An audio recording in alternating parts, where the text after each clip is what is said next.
I'm sorry, our video stopped. I don't know what happened. This is Ron Tyler with the Emergency Management Associates, coming to you from the Area Command, 392 miles west of Kitty Hawk Beach, North Carolina. We want to welcome you to our program, as we've been doing for quite some time. We're going to start off our program with a salute to the United States of America, not the politicians. We're going to start off with the Pledge of Allegiance and the United States National Anthem. Would everybody please rise?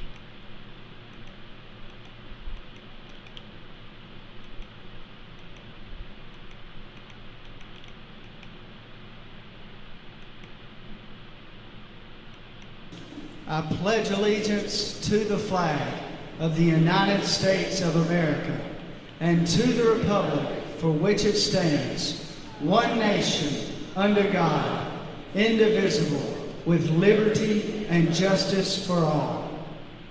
Now would you make welcome, straight from Washington, D.C., the United States Army Corps Quartet. Yeah.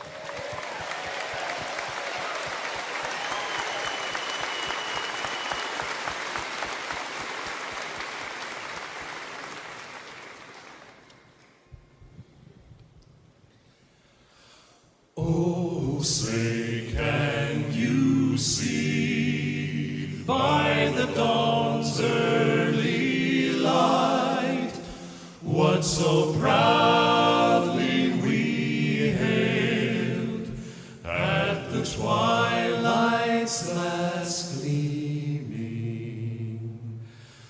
whose broad stripes and bright stars through the perilous fight o'er the ramparts we watched were so gallantly streaming, and the rockets' red glare, the bombs bursting in air, gave proof through the night that our flag was still there.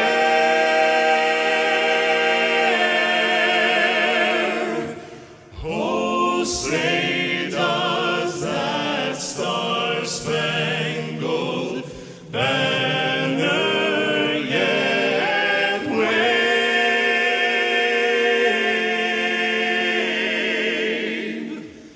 o'er the land of the free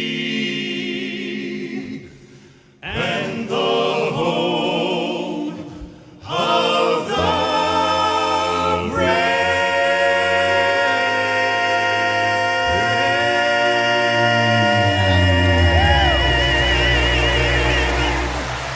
Oh yeah! Come on, folks, let them know it. America's finest, the United States Army Barbershop Quartet, coming to us from the Barbershop Quartet Convention in 2015. The Barbershop Quartet Convention the host gave us the Pledge of Allegiance, and the United States Army Barbershop Quartet gave us the national anthem. Sorry about that, I had to think. My mind's going out. Anyway, we want to thank all of our young men and women around the world, wherever they might be, who belong to our armed forces. It doesn't matter whether it's Coast Guard, our United States Navy, the United States Army, the Marine Corps, the Air Force, Space Force. We want to thank them all for their service. We want to thank our allied military as well, wherever they might be. God bless them all, that they might return home to their families after their tours of duty end. And thank you all for your service again. Folks, we have been working on this program for a good share of the day.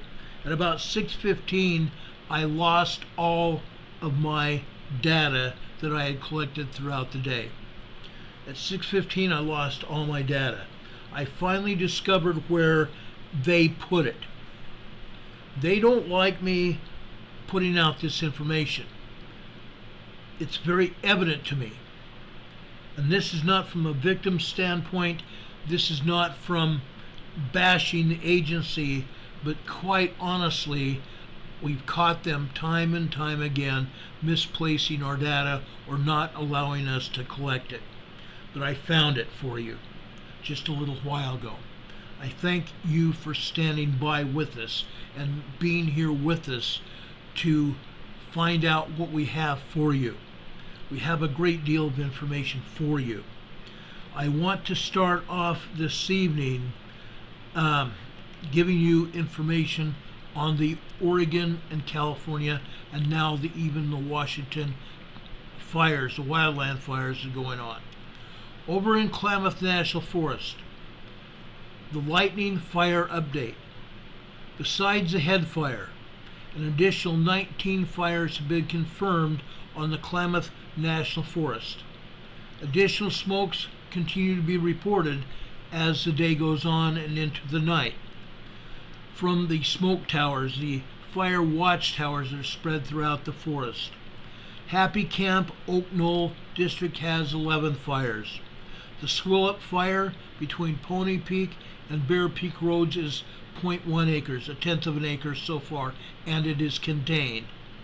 The Elliott fire near Dillon Creek Campground is 50 acres with zero containment as of about 4 o'clock this afternoon. The Brown fire, a tenth of an acre contained. The Malone fire, Elk Creek, is 5 acres, and an engine crew and a hand crew are committed to that fire. The Titus fire is in the Marble Mountain Wilderness south of Norcross Campground. It was last reported at 15 acres, and smoke jumpers are on the ground at that fire. The Berry fire is 2/10 of an acre at Huckleberry Mountain. I believe it is not contained. The Dutch fire is 1/10 of an acre, and it is contained. The Indy fire is up Independence Creek near the border of Marble Mountain Wilderness. The Aubrey fire is a quarter of an acre. The Canyon fire is also a quarter of an acre. The Intersection fire is at 1/10 of an acre, and it has been contained. On the Salmon Scott River Ranger District, there are 9 fires. The Scott fire is roughly 10 acres and is located near the Scott Bar Lookout. A patrol monitored the fire last night, and suppression resources will be engaging the fire as of early this morning. The Boulder fire is 1/10 of an acre near Indian Scotty Campground, and it has been contained. The Shadow fire is 1/2 of an acre at Marble Mountain Wilderness near Sky High Lakes. Smoke jumpers were ordered over there. The Lake fire is near the Shadow fire. It was reported at 1/10 of an acre, and smoke jumpers are on the fire. The Townsend fire is 1/2 an acre with difficult access up Townsend Gulch off of the Lake Mountain Outlook Road. I don't believe it has been contained, but earlier this morning, it was actually this afternoon, it was at 1/2 an acre and growing. The Middle fire is near the Townsend fire. No size has been reported on that fire. There have been more lightning started fires, and we have a forecast for today with red flag warnings in effect for abundant lightning on dry fuels. Thunderstorms also have the potential to emit strong outdraft winds, which can cause existing fires to increase fire behavior significantly. A Type 1 Incident Management Team, Mueller's Interagent Incident Command Management Team, number 5, is en route to the Klamath National Forest. Numerous fire suppression resources have been ordered and continue to arrive. Evacuation orders and warnings remain in effect. Monitor Code Red and Siskiyou County Sheriff's Office for current information. Highway 96 and the Scott River Road have hard closures. Again, Highway 96 and Scott River Road have hard closures. No one is being allowed in there except for emergency crews. The Pacific Crest Trail is being closed from Etna Summit to the Oregon border. Hikers and all backpackers are asked to stay off the trails in that area. Again, the California side of the Oregon border. The Pacific Crest Trail is being closed from Etna Summit to the Oregon border. Hikers and all backpackers are being asked to stay out of the trails in that area, possibly indefinitely, until they get a handle on that. Now, updates on the Maui fire. Recovery teams have now searched 40% of the fire-ravaged Lahaina, as the death toll now stands at 111 people that have been found. And more are going to be found in the coming days, and we know that.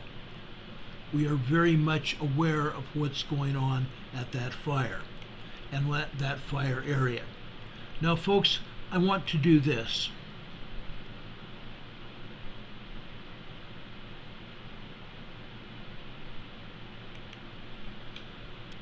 I want to show you this short video. I think it's only like 3.5 minutes. But I want to show you this to you because it will tell you exactly what's going on and how things have been in Maui during the past 24 hours. Please watch it, and if you will, take notes.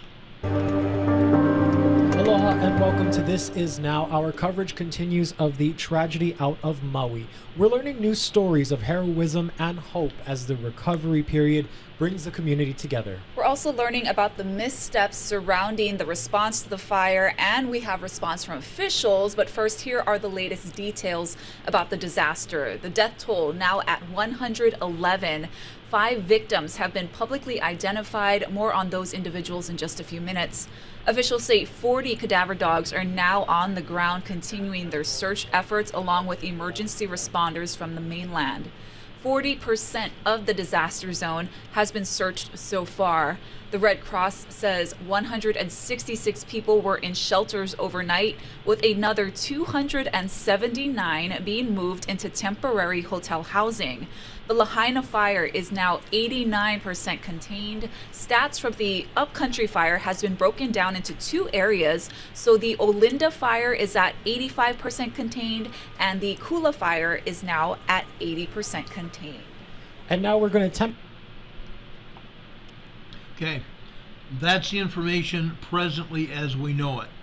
Now, the next video I have for you is very stimulating, and for those of you that have friends and relatives that may have passed, I want you to pay particular attention to this program now.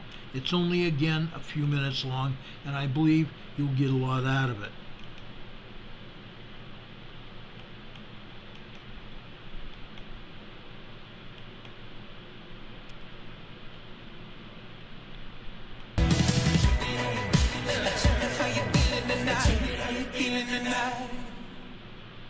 And it goes without saying that this last week has been one of the toughest in our island's history, with catastrophic losses that are almost unimaginable in recent history. There's so much grief and loss to talk about, and licensed marriage and family therapist Britt Young is here to talk about it. Britt?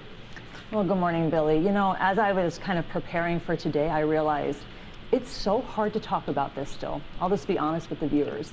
And yet so really important to talk about at the same time. You know, when something like a natural disaster happens on this scale with this enormity, you realize how devastating it is by virtue of the collective loss and grief, right? These were not singular losses over a period of days, weeks, months, years for a community. This all happened in a matter of minutes or hours. So what people are dealing with is so incredibly overwhelming. And adding to that is this ambiguity, right? So the fire will be contained perhaps on a certain day, but it's still ambiguous because every day when we read the news, there's more casualties, there's more reason to feel sad and angry and scared and all of those things. So there's no end date. We haven't experienced the end of this disaster, so we can actually set up the healing portion. So it's hard on so many levels, really. When you have an event of this magnitude that affects so many people, how do you even begin to cope with this in the aftermath? The honest answer is it's really long and really hard. There's just nothing short about this healing process at all. And there is a but here, and the but is that one of the most healing systems we can put in place is support.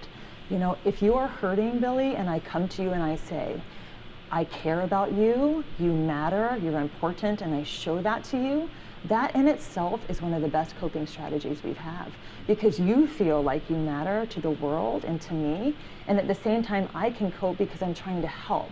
So what we're doing right now with all this support is incredibly helpful in healing. You know, on another level, something I really try to emphasize to my clients at least is that it's okay to honor different parts of you. So you're a very complex human, and you're going to feel very complex things all at the same time. If you pinged my cell phone at 9 a.m., how are you feeling? I'd say, maybe I'm sad. At 9:01, you might ping me and I can say, I'm angry. And then at 9:02, I'm grateful. So it's okay to have multiple feelings at the same time, and it's okay to honor all of them. And I think that's important for people to hear, because when you have something of this large a scale, you can feel a million different feelings all at the same time, and you might feel very uncomfortable and not know what's happening. But I'm here to say that it's okay to feel what you feel when you feel it. I know that, you know, when we're starting to see friends and neighbors out in the shopping or out when we're walking around, or there seem to be a lot more hugs and a lot more. Yes. That's so true. And you know, you had alluded before we started the segment to like survivor's guilt even, you know, and part of that is normal and natural and something to consider for your own self, but it also drives us in many ways to feel grateful for what we have. And on that level, we can go out and then try to share that warmth with another human being. And I'll tell you what, I would put Hawaii up against anywhere in the world as far as the level of support it's able to garnish when things like this happen. Britt, thank you for sharing with us this morning. Thank you, Billy. Okay, that's very important, guys. I feel like this is probably one of the most important messages that we could get today. Help each other. Give hugs.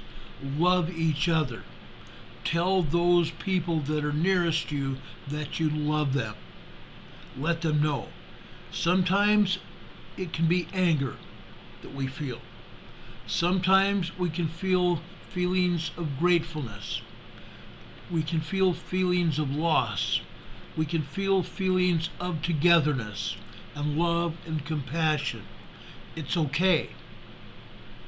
It's okay. Make sure you don't stay on the downward level, but level up. Think of the great things that are in front of us. Think of the great things that can happen. Yes, these tragedies do happen. But I think this is very important that I aired this tonight. This message is not just for the people in Hawaii, although that was what I was first asked to do, is make sure these videos were available to the public on Hawaii and people on the mainland so that everyone would know what is actually going on. There has been a tremendous loss of life, and more people are being identified. Each and every day, more and more people are being identified. And as we get that information, we'll publish it here. Again, I want to tell you, soon we're going to see victim children. And I know that is going to be very hard. It's going to be hard for me.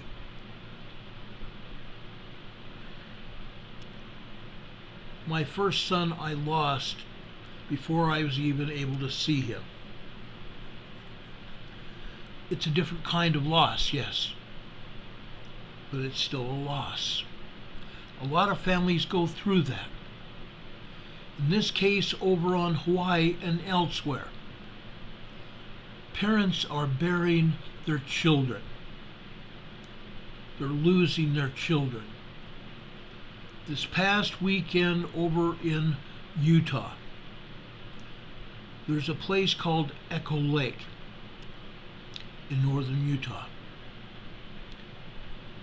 A 3-year-old that was out on the lake with his family fell overboard and got under the props. They recovered his body, but now a family is grieving for the loss of their 3-year-old son. A son that was very exuberant, that showed a lot of energy at that age. A child that was just learning who he was and where he was at.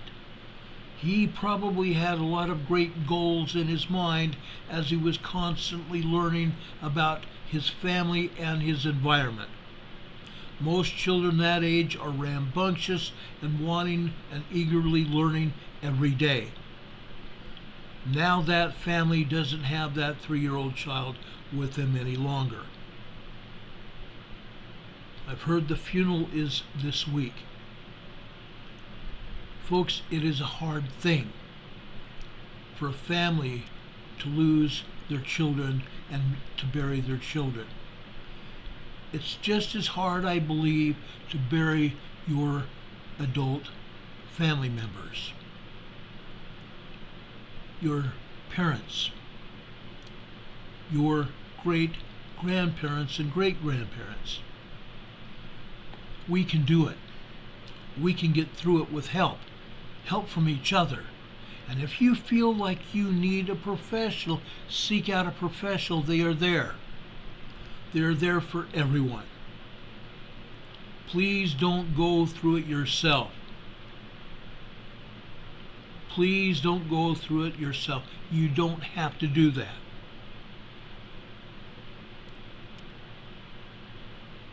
Michael Porter's in the chat talking about people that were trapped in their cars and passed from this life in their cars with children in the back seats. We talked about that last night. And there's not just one, there's many. It's a very hard thing to see and to go through.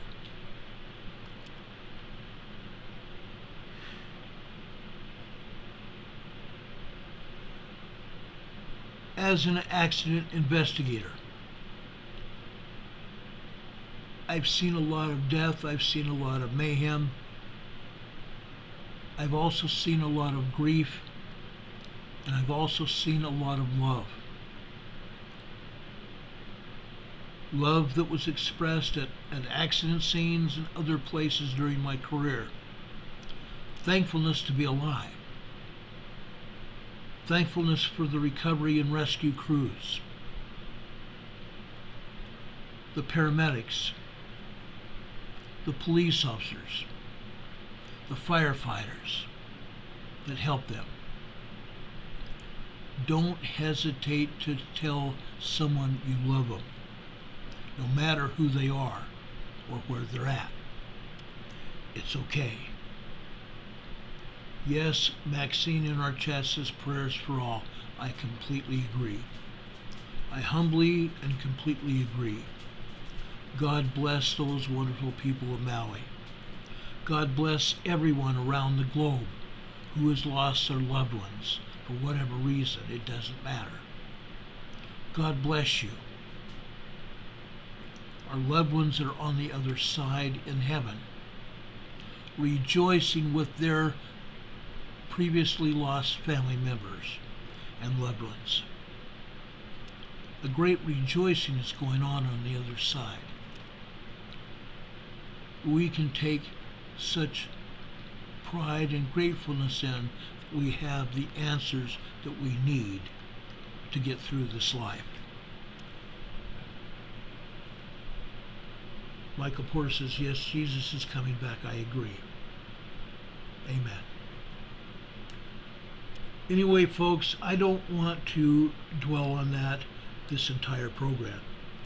There's enough things in this world that we can grieve about, but we also have to go on. I'm going to talk about some big earthquakes that have happened today. This earthquake happened in Colombia.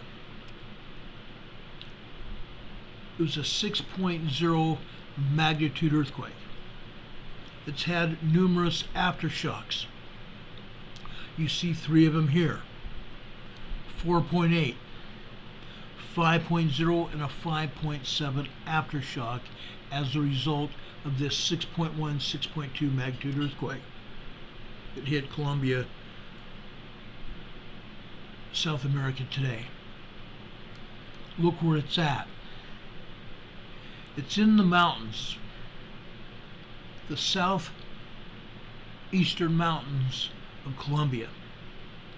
This is the Craton Edge, the edge of the plate. This is why that earthquake hit. We're probably going to see a lot more earthquakes just like this in the days and the next week or two.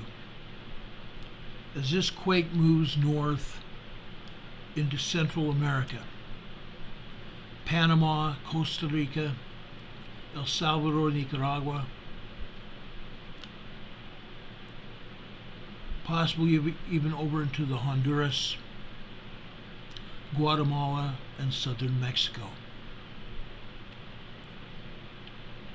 We're probably going to see 5.0 to 6.0 earthquakes over there in Central America in the days to come. We're going to see a lot more aftershocks here in Colombia as well. I don't believe this area here is finished getting hit with earthquakes. Again, this is the edge of the plate. This was a very strong earthquake. 6.0 to 6.9 magnitude earthquakes are considered to be very strong. 7.0 and above are major earthquakes. Yes, we're going to see more of those. A lot of earthquakes have hit, literally all over.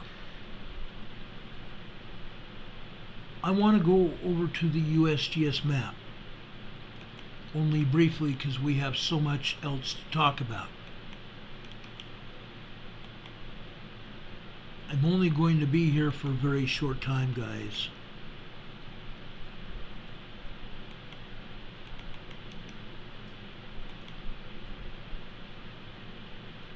Okay, hold on a second. They've done it to me again. I'm going to have to redo this map. That's okay. It happens too much as we know, but that's okay. We get through it. At least I know how to get past it.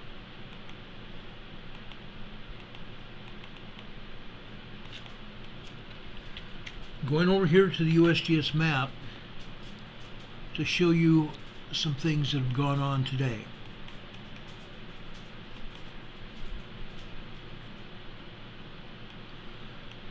We talked about that 6.0 that happened in Colombia. You can see it there.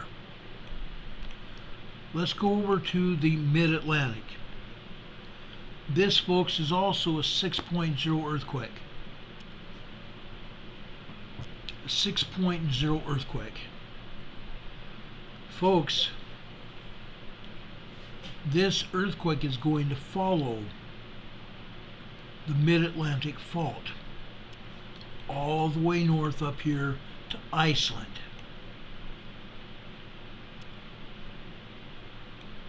It's going to follow this fault all the way up here to Iceland and probably even further to Svalbard up here. Now, folks, that's an awful lot of energy. We have not had a 6.0 earthquake hit in the Mid-Atlantic Fault area for quite some time. This is in the Mid-Atlantic. We have seen a lot of earthquakes down here in the South Sandwich Islands. A lot. This past weekend we've had a bunch of 5s here.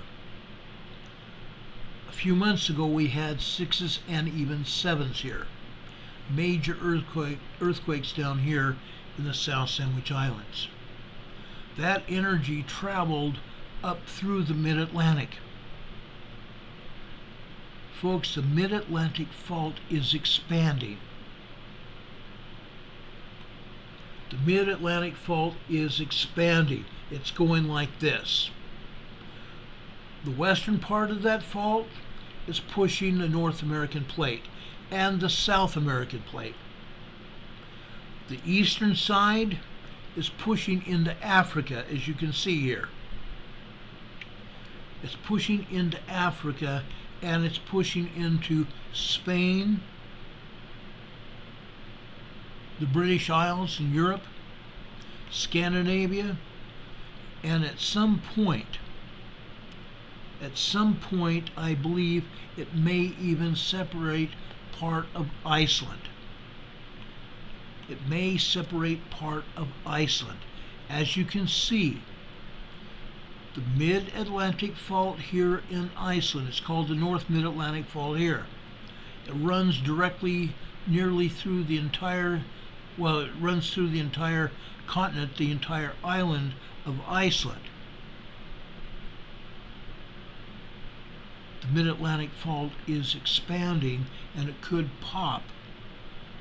It could pop that island apart. We don't yet know exactly what that could what would happen at that point in time, but scientists are looking at that possibility. But the Mid-Atlantic is pushing on the continents now. Tonight I'm going to show you earthquakes up and down the eastern part of the United States and Canada. I'm going to show you what is happening over here in the New Madrid Fault area. As you can see, we have an earthquake here. This is a 2.4 magnitude earthquake. It's 2 miles west of Vincennes, Indiana. Vincennes, Indiana. I'm going to show you earthquakes here in Indiana and Illinois here. The New Madrid Fault has its effects going up to the Great Lakes, and it also pushes east along the Appalachian Mountains. So we're going to be taking a look at this tonight. Before I get into that, as you can see, there's some earthquakes in southern Texas. There's some earthquakes in Oklahoma. There's some earthquakes in southwestern Texas. There's some earthquakes up here to the north. This is El Segundo, actually not El Segundo, this is Segundo, Colorado. This is a small 3.0 magnitude earthquake, Segundo, Colorado today. 5 miles north-northeast, supposedly, of Segundo, Colorado.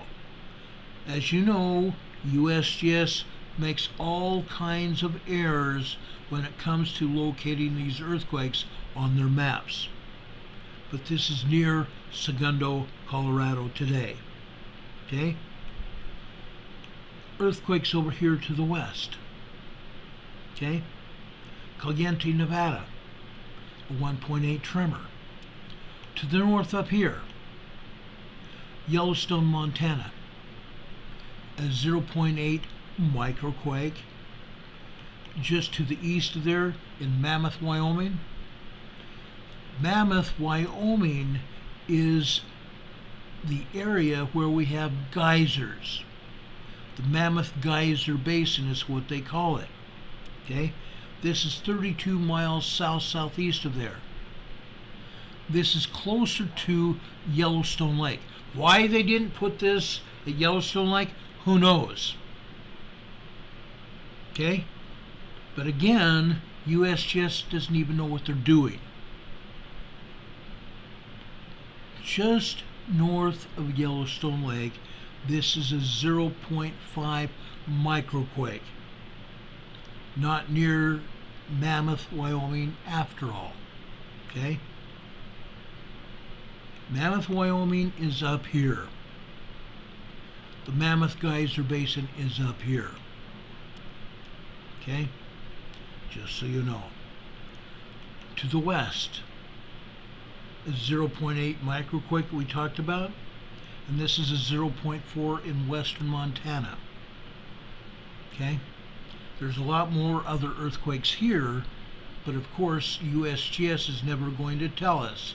We have to go to the Utah University Seismology Department, and we can probably see 18 to 20 earthquakes here in this area. Utah State University Seismology Department. You can find it on the internet. You can find all kinds of earthquakes in Utah, Idaho, Wyoming, and Montana. That's what Utah State University does. They monitor earthquakes in that area. Anyway, let's go here.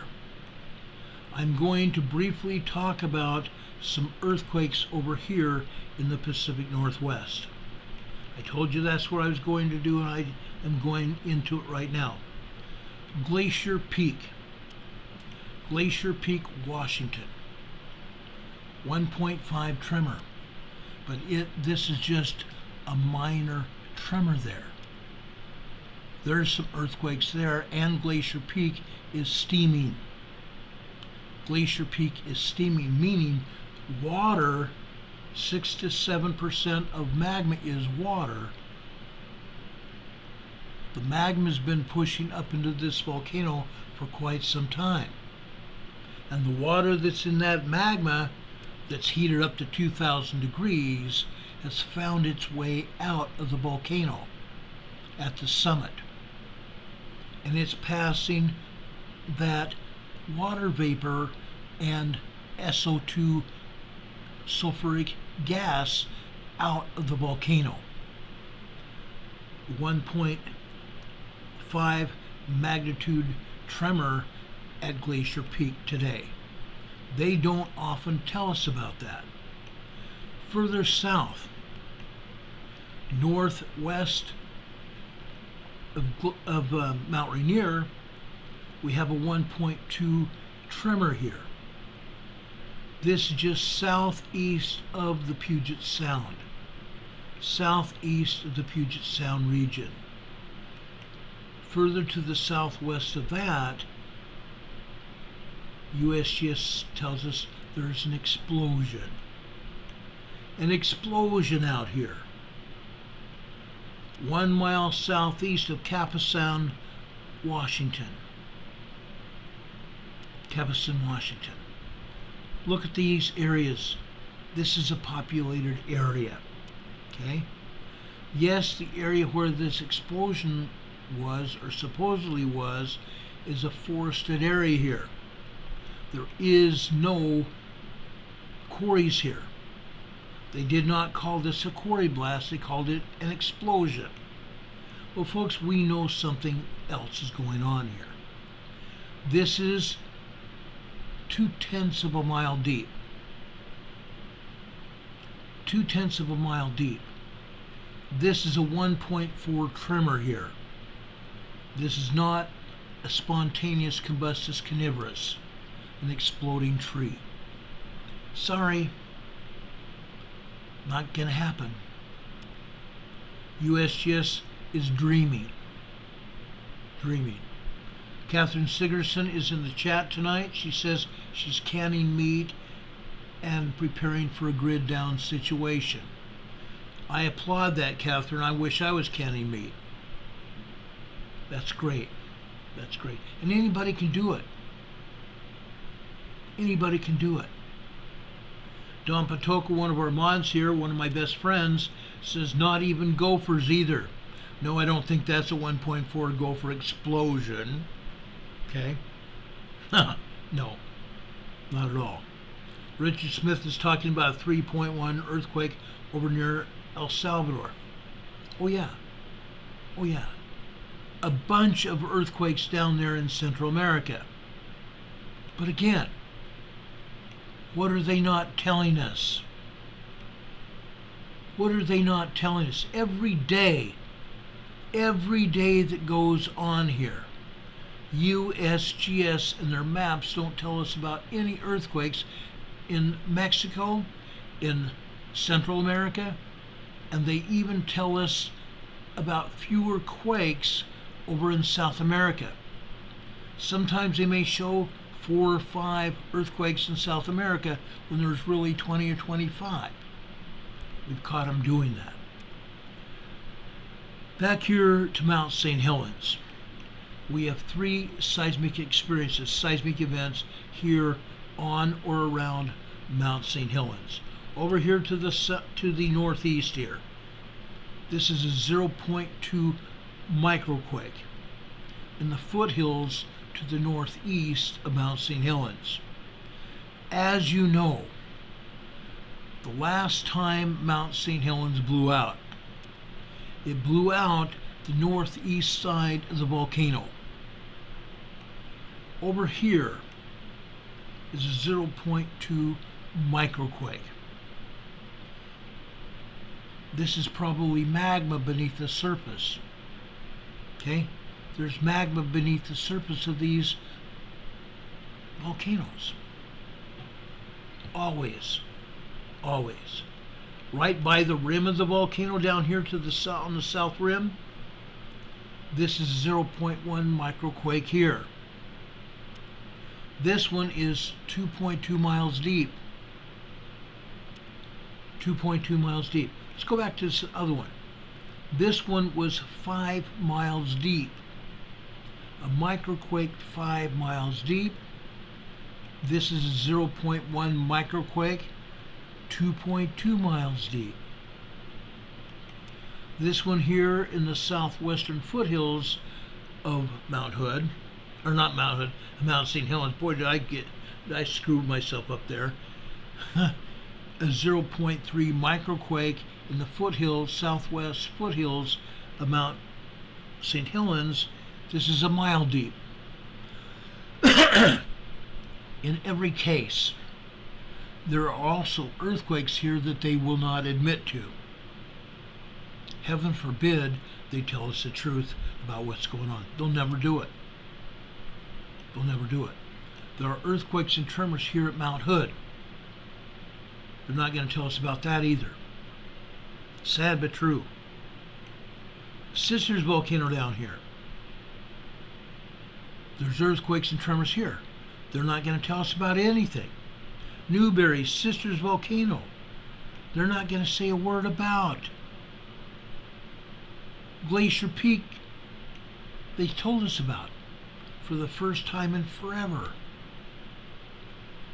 They rarely ever tell us about Crater Lake here to the south central part of Oregon. Heaven forbid. We go further south here. This is Klamath Falls. Klamath Falls, Oregon. A 2.1 magnitude earthquake explosion. Explosion 3 miles west-southwest of Klamath Falls, Oregon. Yes, it's indeed west of Klamath Falls, not south-southwest of anything. It's west of Klamath Falls. Okay? Let's zoom in here. Okay? What do we have here? This is a semi-wooded area. Okay? This is up in the hills to the west of Klamath Falls.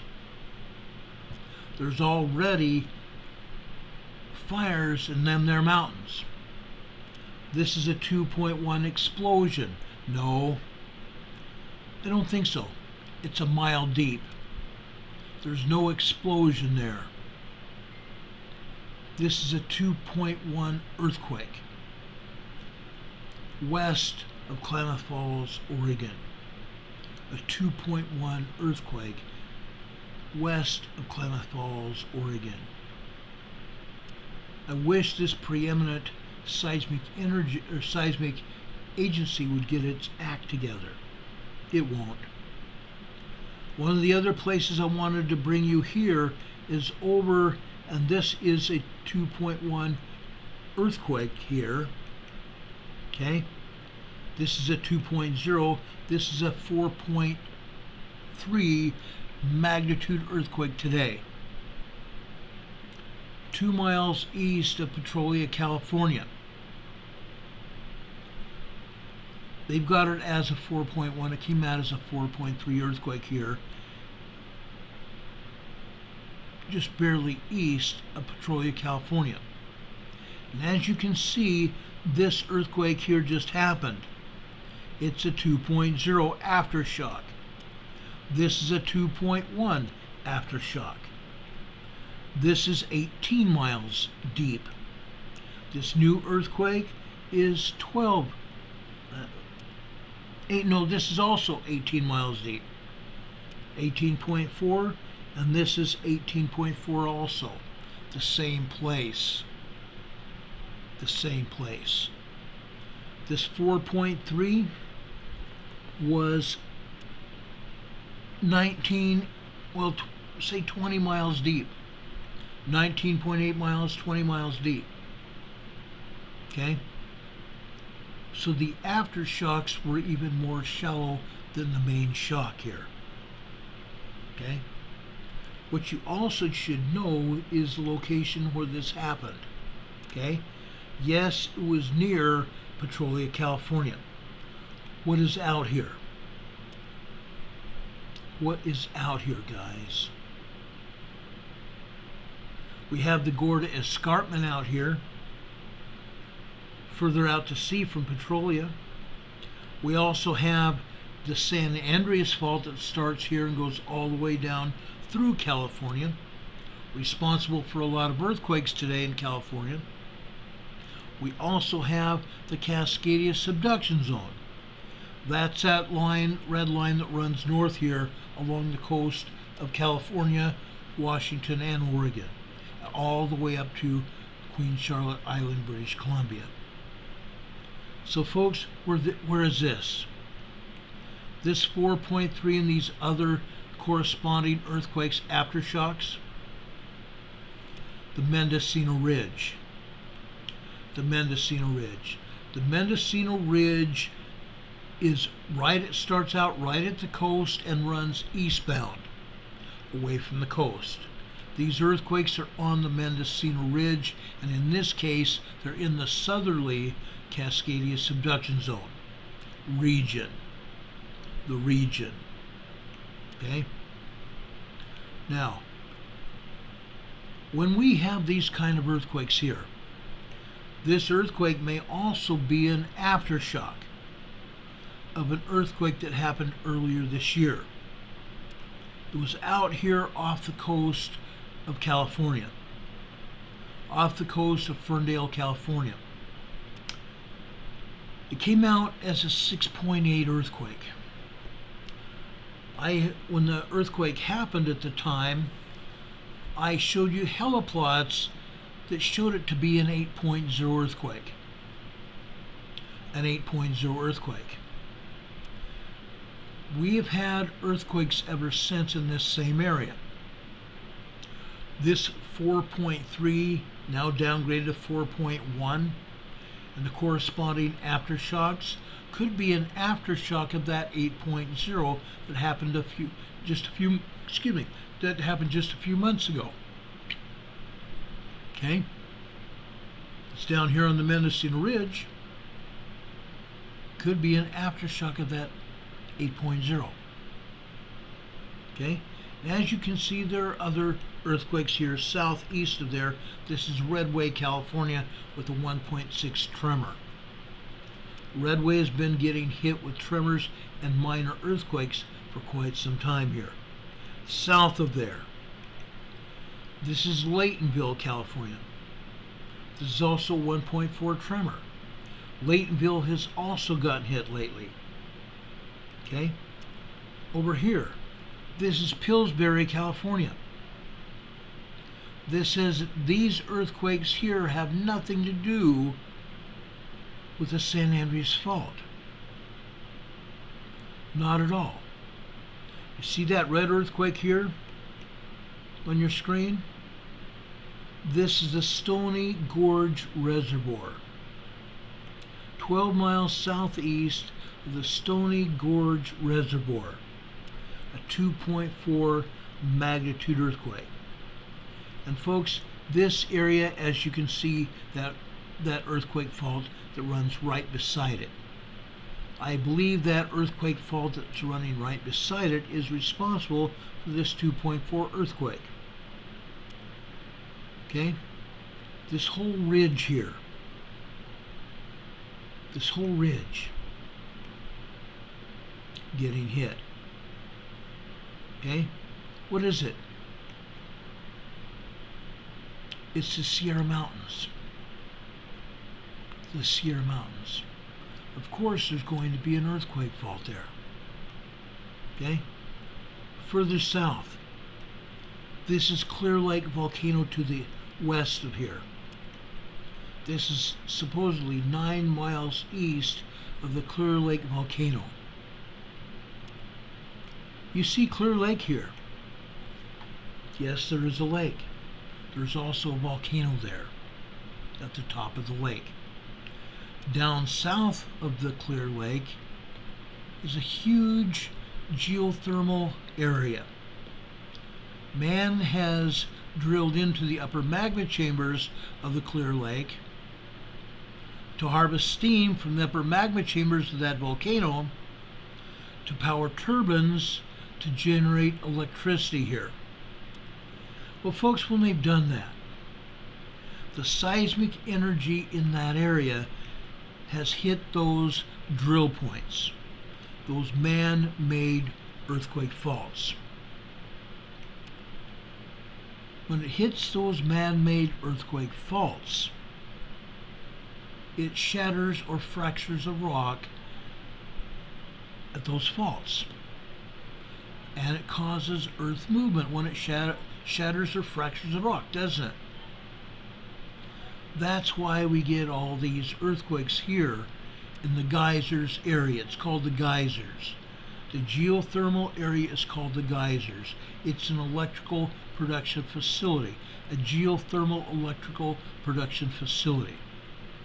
Now, when they first started the geysers, they thought, oh, this will be a cheap way to generate electricity. That wasn't cheap. It cost millions and millions of dollars to drill those holes and seek out the steam that was hidden down there in the upper magma chambers of that volcano. Okay?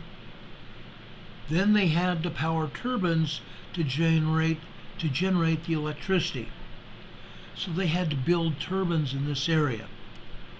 Folks, everywhere where you see a roadway here, the roadway alongside the roadway here has white plastic conduit carrying that hot steam to the turbine generators to generate electricity. Megawatts, hundreds of megawatts of electricity generated here for Pacific Gas and Electric and Rocky Mountain Power, as well as 2 or 3 other electrical conglomerates. It's crazy.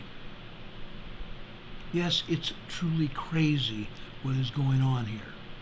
It's been going on for now like 70 years. About 70 years now. Okay? Unfortunately, I can't get close enough on this particular map that USGS gives us, or I might be able to show you some of the turbine facilities. Yet, I think I will anyway. I have another map on my device here where I have the ability to show you where these turbines are. And I just love doing it. I get the biggest kick out of it. You guys must think I'm crazy. Yeah, I get a kick out of it.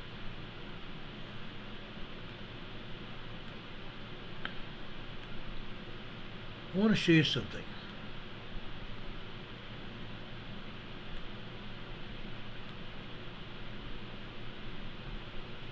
Okay? I want to show you something. This is an earthquake there. Okay, you see that red dot there? That's an earthquake. Well, just to the southeast of there is a turbine facility that I'm about to zoom in on, right there. Okay?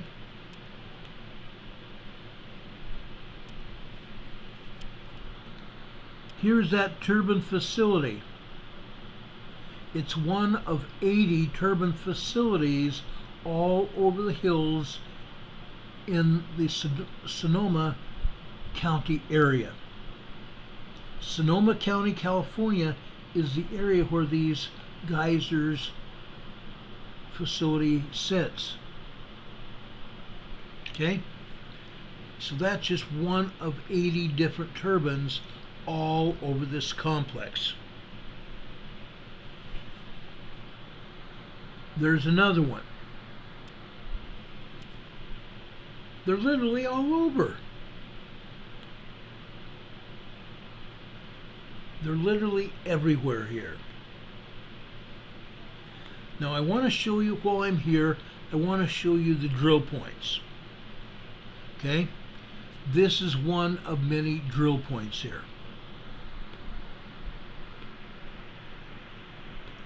This is just one of many drill points, and you can see the PVC pipe taking the steam directly out of those holes.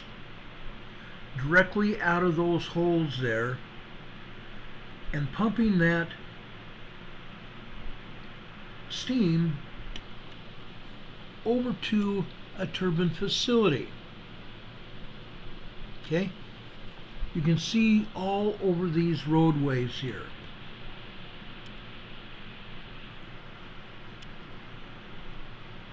In some areas you can actually see the PVC pipe. Okay? All over these roadways carrying that steam to a turbine facility. Here is another set of drill points there. I'm not sure whether I've ever showed you these drill points. They've got 80 different turbines, and the drill points are all over this geyser's area, literally. Okay?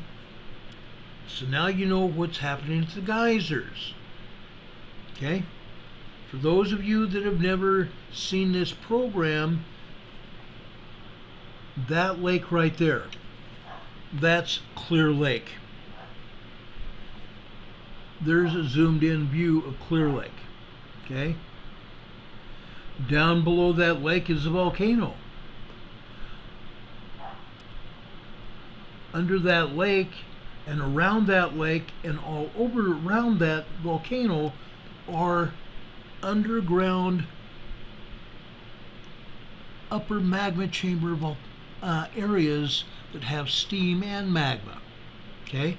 And like I said, they drilled into the upper magma chambers of this here volcano to pull steam to generate electricity, and in doing so, seismic energy finds these man-made holes in the ground and fractures rock, causing earth movement. And most of the time, they're nothing more than tremors, such as this one here. This is a 1.2 tremor there, a hole in the ground at the geysers. Okay? Most of the time it's just tremors. Sometimes we even see a 2.0 earthquake, or sometimes a 3.0 or a 4.4. That 4.4 was at the geysers, or not at the geysers, I'm sorry, it was out Clear Lake. It was actually at Clear Lake. Okay? It's a volcano there. And all of the volcanoes around the world are waking up. Holly, stop barking. She's up here in my bedroom barking at whatever. Anyway, guys, you can look here on this map. You're not going to see this on the USGS map. These are the earthquakes all over Southern California. And this is not all. There's more. There's more. Now, a friend of the program that you've seen on this chat in the past, in the last few days even, he called me today and he said, Ron, I felt what I thought were explosions. He was over near Marina del Rey area. Playa del Rey, Marina del Rey area. And so I decided to search out that area to find out what had actually happened. I'm going to show you what I found right now. Folks, what do you think this is?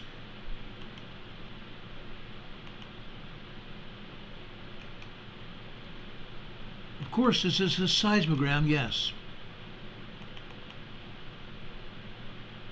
Folks, this is a very significant seismogram. Let me enlarge it so you can see the seismogram in its entirety. This is over in Fontana. This is Cal Electric in Fontana.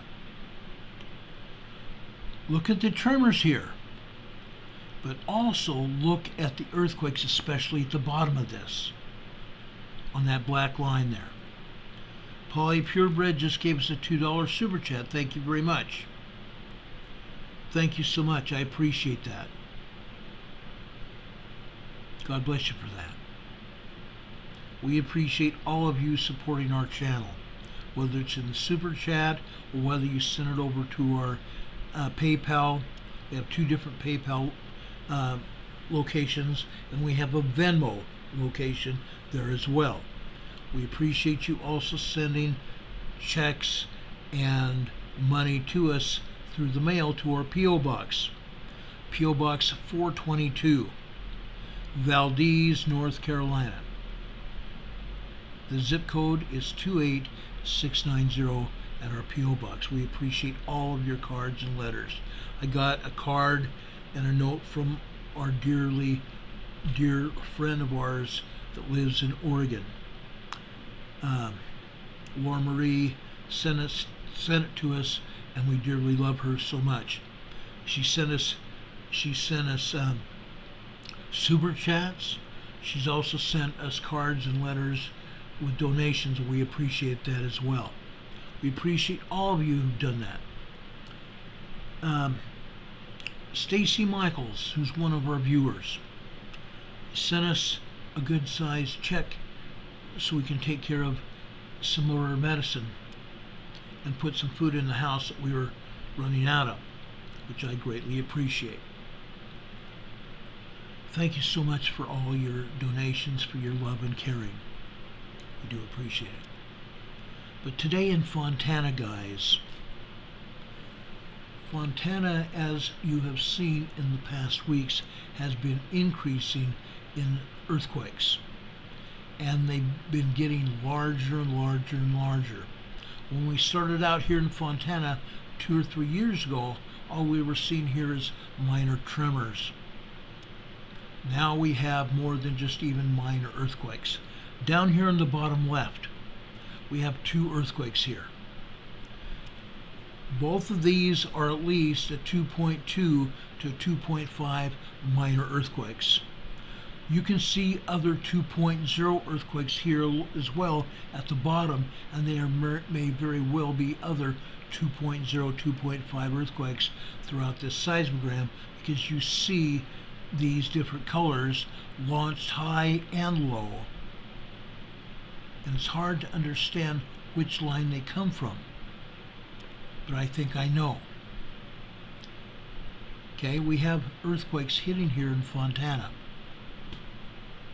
No doubt. No doubt in my little mind. There are a lot of earthquakes there. Now, Chino. Chino is another location where we've seen tremors turn into earthquakes. And here you see these tremors getting bigger and bigger. Today we don't have a good sized earthquake here, but they're coming. I can guarantee that they're coming. Okay? No doubt. I want to go over and show you Ellis. This is another location where the seismic energy has got larger. Okay? Look at those. Up here on the left-hand side, on the upper part of this seismogram. Okay? You can see it. This is after 6:30 a.m. this morning.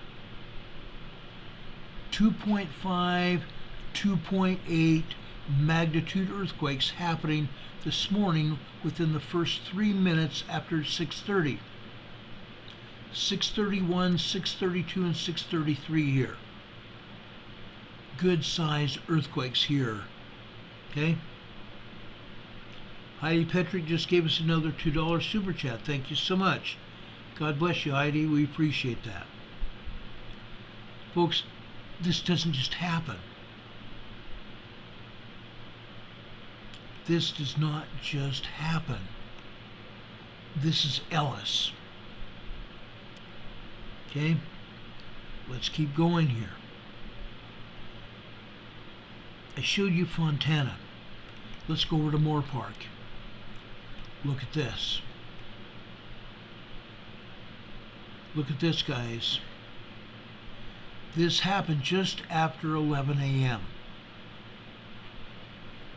Folks, this is at least a 3.5 earthquake.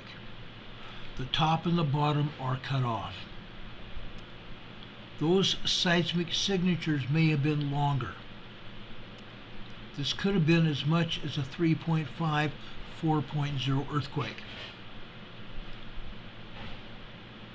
Our EMA family member said that one explosion happened just after 11 o'clock and another one happened after 1. So this is that one that happened after 11 a.m. this morning.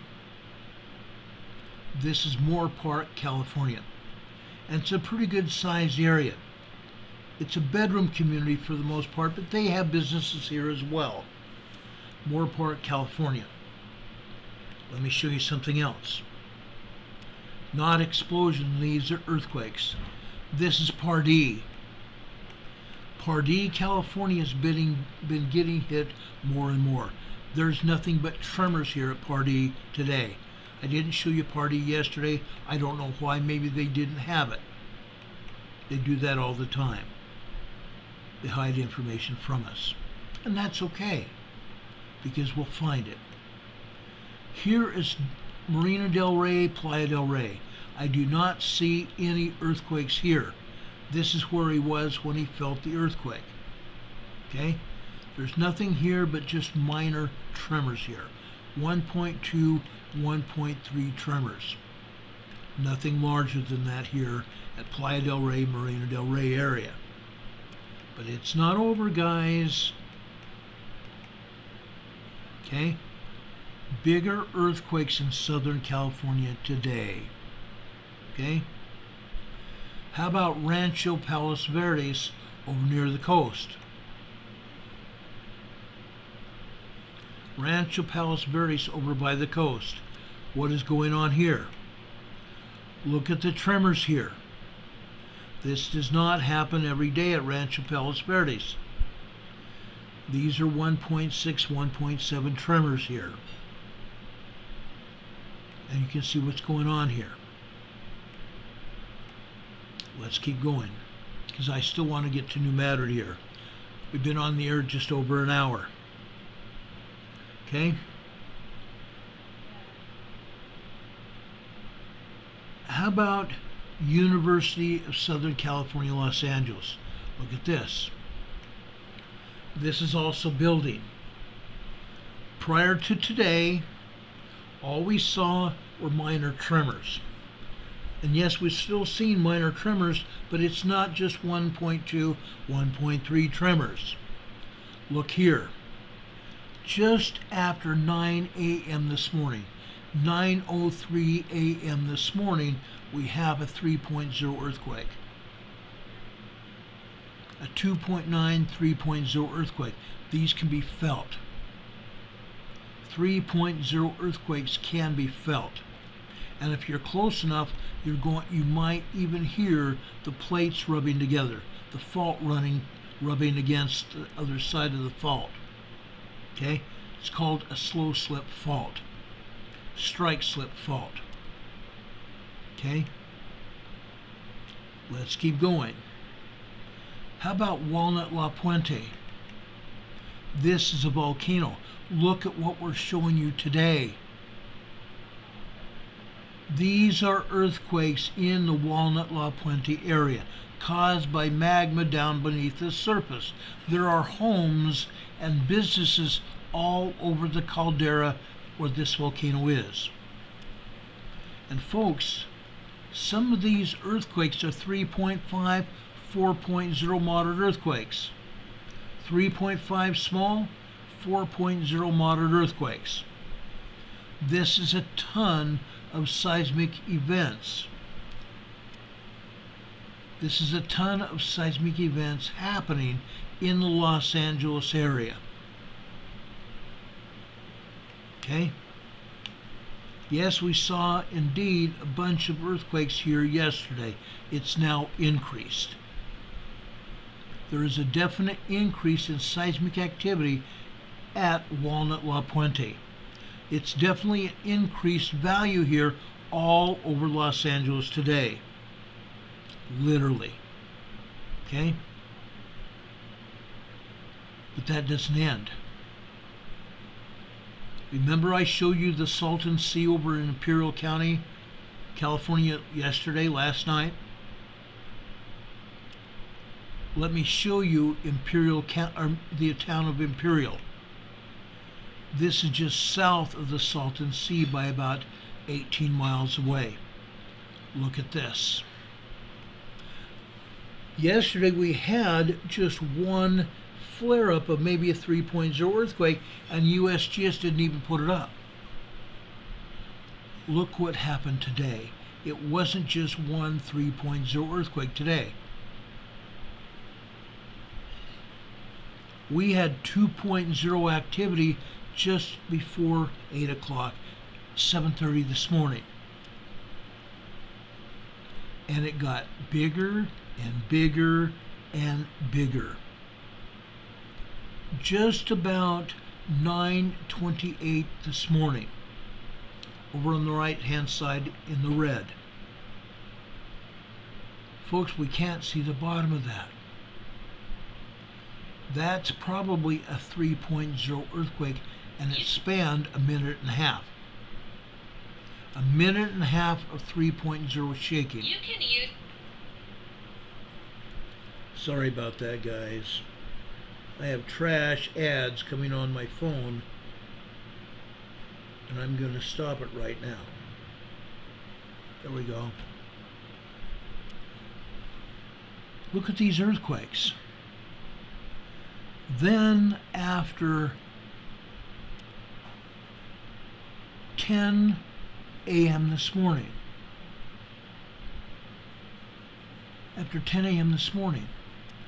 we see more of them. We see a lot more of them. On the red, blue, and green lines after 10 o'clock this morning. 10 o'clock's over on the left-hand side in the black line. 10:15 is on the red one. We can't even hardly see any of the red. Occasionally the red will pop up because it's getting hit by larger seismic energy. Okay? 3.0 probably. On the blue line, 2.0, 2.5, and possibly even 3.0 activity there. On the green line, we see at least 2.5 activity. On the black line on the left is 11 a.m. 2.5 earthquakes. there's at least 2 of those. Okay? You can see them here. This is just south of the Salton Sea in the Imperial Valley, Southern California. That's not all. Let me show you Bombay Beach to the northwest, on the northwest side, not the northwest, but the center west side of the Salton Sea. Look what we have here. 2.8, 3.0 earthquakes, and they've been topping them off. The green line just after 7:45 a.m. this morning to the right. 2.5 minutes after 7:45. 7:47 this morning we have tremors, 2.0 earthquake, and look how long these lines are. They've topped the bottom and topped the top of these seismic signatures. 4.0 earthquakes here. USGS did not have it listed on their map. There's that one there. Then on the green line after that, after 8:45, this one is just almost at 8:48 this morning, just like the other one. This one's been topped and bottomed off also, probably another 4.0 earthquake there. It's at least a 3, without even being worried about what else is on there. After that, 9:15 this morning, on the red line there. That one's possibly been topped and bottom of it. That is at least a 3.0 earthquake. On the blue line near the bottom of this seismogram. Folks, this is after 12 noon.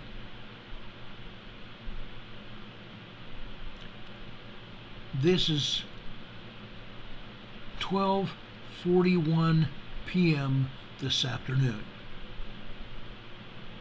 It's been topped and bottomed off, cut off.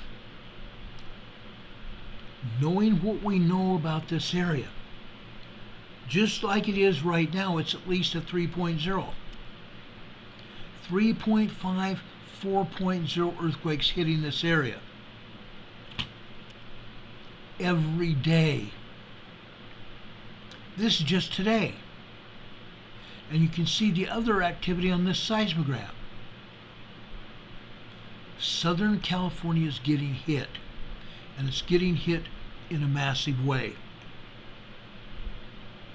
It's getting hit in a very massive way, guys.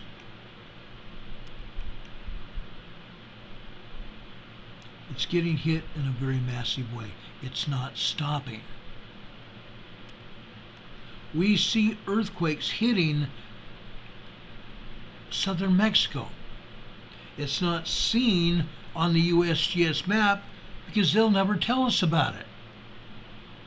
Never. They will never be honest with us. Not gonna happen. Animals and Humans in Disaster just gave us a $100 super chat. Thank you ever so much. God bless you for that. God bless you for that. That means so very much to me. Helping get my cancer drugs and helping me get my insulin. That matters so much to me. God bless you for that. I really, really appreciate this, guys. I want you to know it. It means the world to me.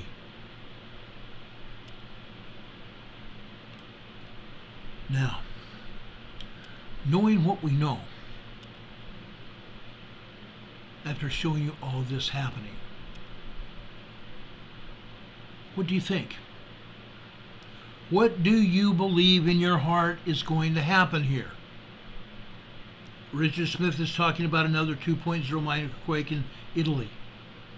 USGS not even showing them. There's over 20 minor earthquakes and tremors all over Italy today.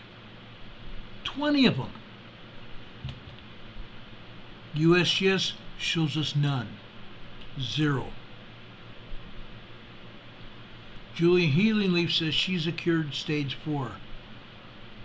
I'm so happy for you. That's wonderful. She had lung cancer.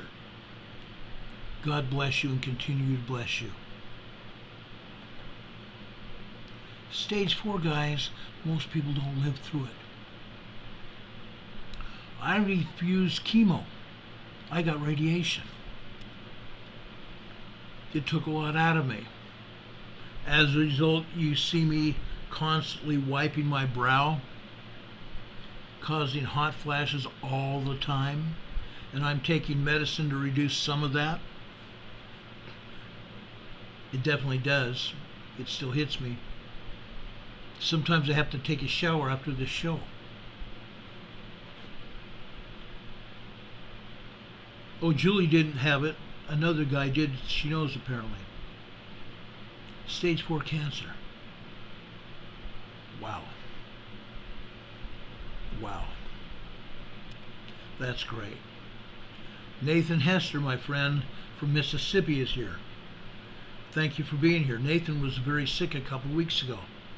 He's out of the hospital and with us again. God bless you too, brother.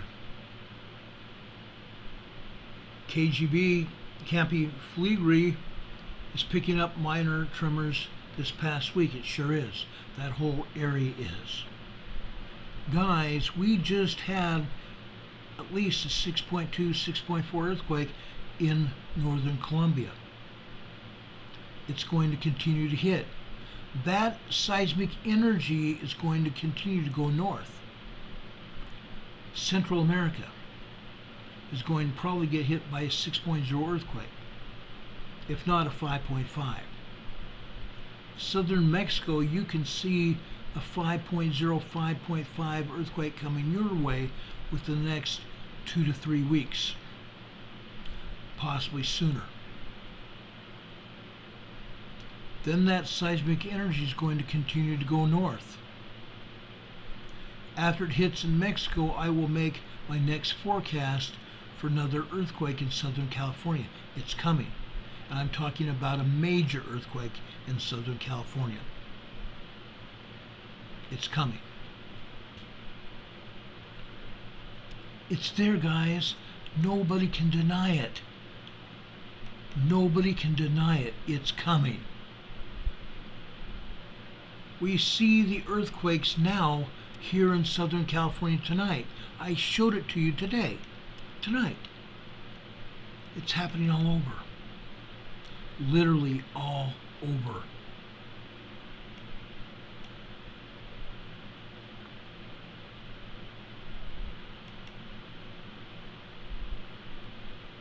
It's literally happening everywhere. Now, let's go over to New Madrid. I promised you we'd talk about New Madrid. I'm going to start off alphabetically with Arkansas. Arkansas. Catfish Pond, right here. Catfish Pond, Arkansas, right there. Okay, this is this afternoon. This morning, nothing happened. You see minor earthquakes hitting here at Catfish Pond. We've seen actual 2.0 and 3.0 earthquakes hitting here at Catfish Pond, Arkansas. This is on the western side of the Mississippi River, the western side of the New Madrid Fault. Let's look at Manila, Arkansas. Let me make this smaller so you can see it. The top of this seismogram here is midnight last night. And as you can see, we have these thin, dark lines running straight down. Minor earthquakes all over. Earthquakes lasting about a second. Some of these earthquakes, most of them, you didn't even feel. you didn't even feel until later this morning, when the larger earthquakes happened. Just about 10, I want to say 1, 2, 3, 4, 5, 6, 10:51 this morning on that green line. Started off as a 1.5 tremor, went up to a 2.5 earthquake and got larger. A 3.0 earthquake happened here at 10:51 a.m. at Manila, Arkansas, South Manila, Arkansas. Then you see a bunch of 2.5s and a bunch of tremors here, and 2.0s going off to the right. And then folks, just after 10:56 a.m. this morning is another 3.0 earthquake. The one before that at 10:51 was at least a 3.5. This one over here to the right at 10:56 is at least a 3.0. Then we have a bunch more tremors and another 2.2 earthquake, and then just before 10 o'clock, I'm sorry, that green line is 9:51, 9:52, and on over here to the far right. 9:59 and about 50 seconds. We have another 3.5 earthquake at least. We had two shakers back to back. That line is fairly thick. It was at least two 3.5 earthquakes back to back. Then a second later, 2 or 3 seconds later, another earthquake hit. Then we go over to 10 a.m. this morning on the left-hand side. You see that black line there. Let me enlarge this a little bit more. And yes, I'm going to bring it back down. Look at that line. There's at least 2 or 3 earthquakes right there at 10 a.m. this morning. 3.5 earthquakes were felt. Then off to the right, after just 10 o'clock, right before 10:01, we have a bunch of tremors, and we also have another 2.3, 2.4 earthquake, and a bunch of tremors after that. On down through this morning after 10 a.m. Okay?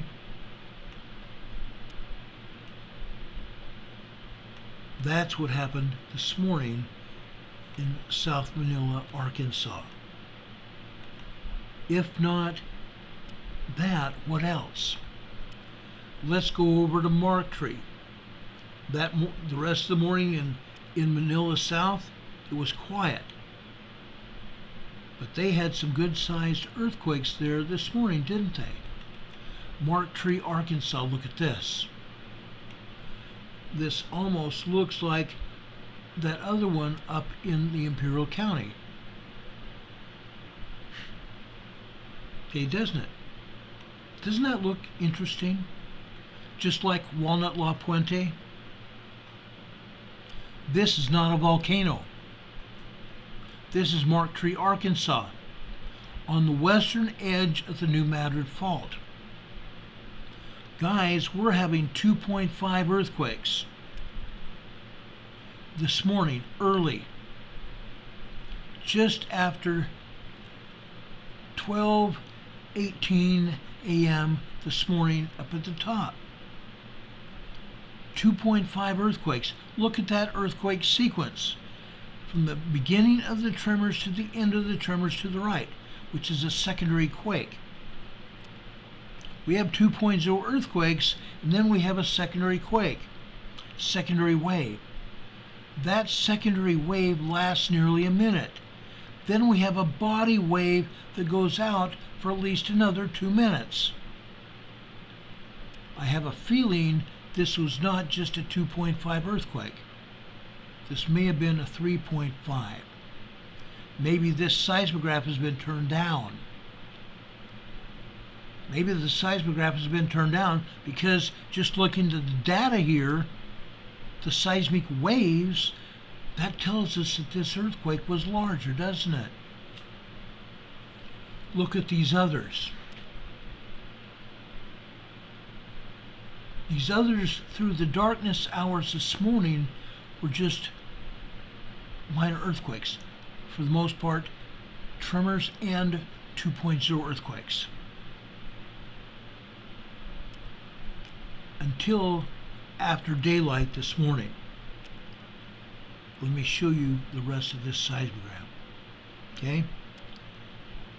Just after 7 a.m. over here on the left, on the black line, we had a bunch of 1.0, 1.1, 1.2 tremors, didn't we?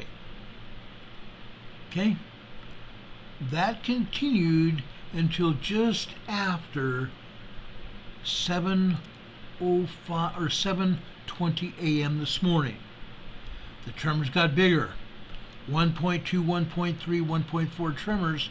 Then, folks, just about 7:20 a.m. this morning, 2.0 earthquakes again. 2.5 earthquakes. Then the sequence of 3.5 earthquakes started. It does not look like they topped off the bottom and the top of this earthquake sequence. 3.5 earthquakes here, guys. Look at that earthquake sequence. It continued for 2 minutes long. 2 minutes of 3.0 earthquakes. Then we had after that, actually 3 minutes. Okay? They went down to 2.5 earthquakes, but 3 minutes of the main earthquake. Then it went down to a secondary wave very fast, and then the body wave ended after about 3 minutes. Okay? Then you can see on these different lines. The blue line beneath that, tremors. On the green line beneath that, I believe we have another 3.0 earthquake. 2.8, 3.0 earthquake. And you can tell what we're talking about all throughout this seismogram. Okay? 3.0 earthquakes all over the place. Upwards of 3.5 earthquakes here. Marked Tree, Arkansas, guys. Marked Tree, Arkansas this morning. Marked Tree, Arkansas this afternoon. Look at this. It didn't stop, did it? I pulled this seismogram just after 5 o'clock, 5:30. The top black line is noon. We start seeing a lot of tremor activity after 12:15 this afternoon. Then at 12:18 this afternoon, we get another 3.5 earthquake on that red line. Further to the right, okay, all of a sudden we have 3:28 p.m. this afternoon. 3.5, maybe larger earthquake than that. And then 2.4, 2.5 earthquakes after that. And throughout this seismogram, we're continuing to see 3.5 plus earthquakes. On the blue line at the top. The blue line on the left-hand side would be 12:30. We come over 1, 2, 3, 4, 5, 6, 7, which would be 2:30 or 12:37 this afternoon. All of a sudden, 3.5, 4.0 earthquakes. Okay? Marked Tree, Arkansas. These people are feeling these earthquakes. A few weeks back, I actually called Marked Tree City Hall, and I talked to a woman there. They had 3.0 earthquakes that day. They said they didn't feel the 3.0. I told them those are small earthquakes. They just wanted to find out whether you had felt them. Oh, no, we haven't. send the information to the mayor, which I did. Guess what? Now they're feeling those earthquakes. Tree, Arkansas, guys. This is on the western side of the New Madrid Fault there. Crazy. It's insane. Ozark Folk Center. Ozark Folk Center. Top line here is midnight. All day long, all we see is a few tiny tremors here and there. Tops. A bunch of very tiny microquakes at best.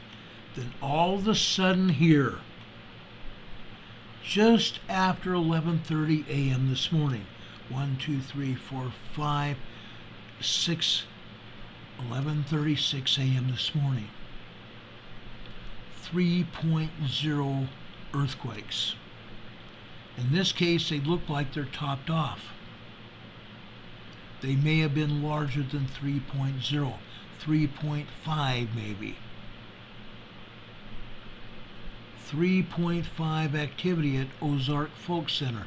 This is the largest earthquake that we've seen recorded at Ozark Folk Center. That's wild. This afternoon, look at this. More of them. More of them. One, let's see, this would be 112. No, 111 this afternoon. Look at that. Looks to me a 3.0 earthquake. The one after that, 2 minutes later, another 3.0 earthquake. Then, after 2 o'clock, 2:13 this afternoon, another 3.0 earthquake. Ozark Folk Center, Central Arkansas. Central Arkansas, guys. Let's go down to Little Rock, Arkansas. Little Rock, Arkansas. Let me bring this back down so you can see the entire thing. This is this afternoon. This morning, very little was shown here on the seismogram. But this afternoon, about 1, 2, 3, 4, just before 4 p.m. this afternoon, and about, let's see, 3:34, 3:35 this afternoon, we had at least a 2.5 earthquake, possibly 2 of them, on that blue line. Then just about a half hour, a little over a half hour later, on the green line, we have at least another 2.5 earthquake. Minor earthquake. Probably didn't feel it. Over here after 4 o'clock on the black line. This is 4:12 p.m. this afternoon. At least another 2.3, 2.4 earthquake. Not feeling it. Most people will never feel those minor earthquakes. 2.0, 2.9. Too small. Maybe very sensitive people might feel that. We have sensitive people that belong to this group. They told me they feel these minor quakes. Yes, you might feel a little weird, like when you step or move around, you feel a little bit nauseous because the ground is moving. You don't even realize it. When I see water move in my water bottle here, okay, let me move this graph over so you can see my water bottle.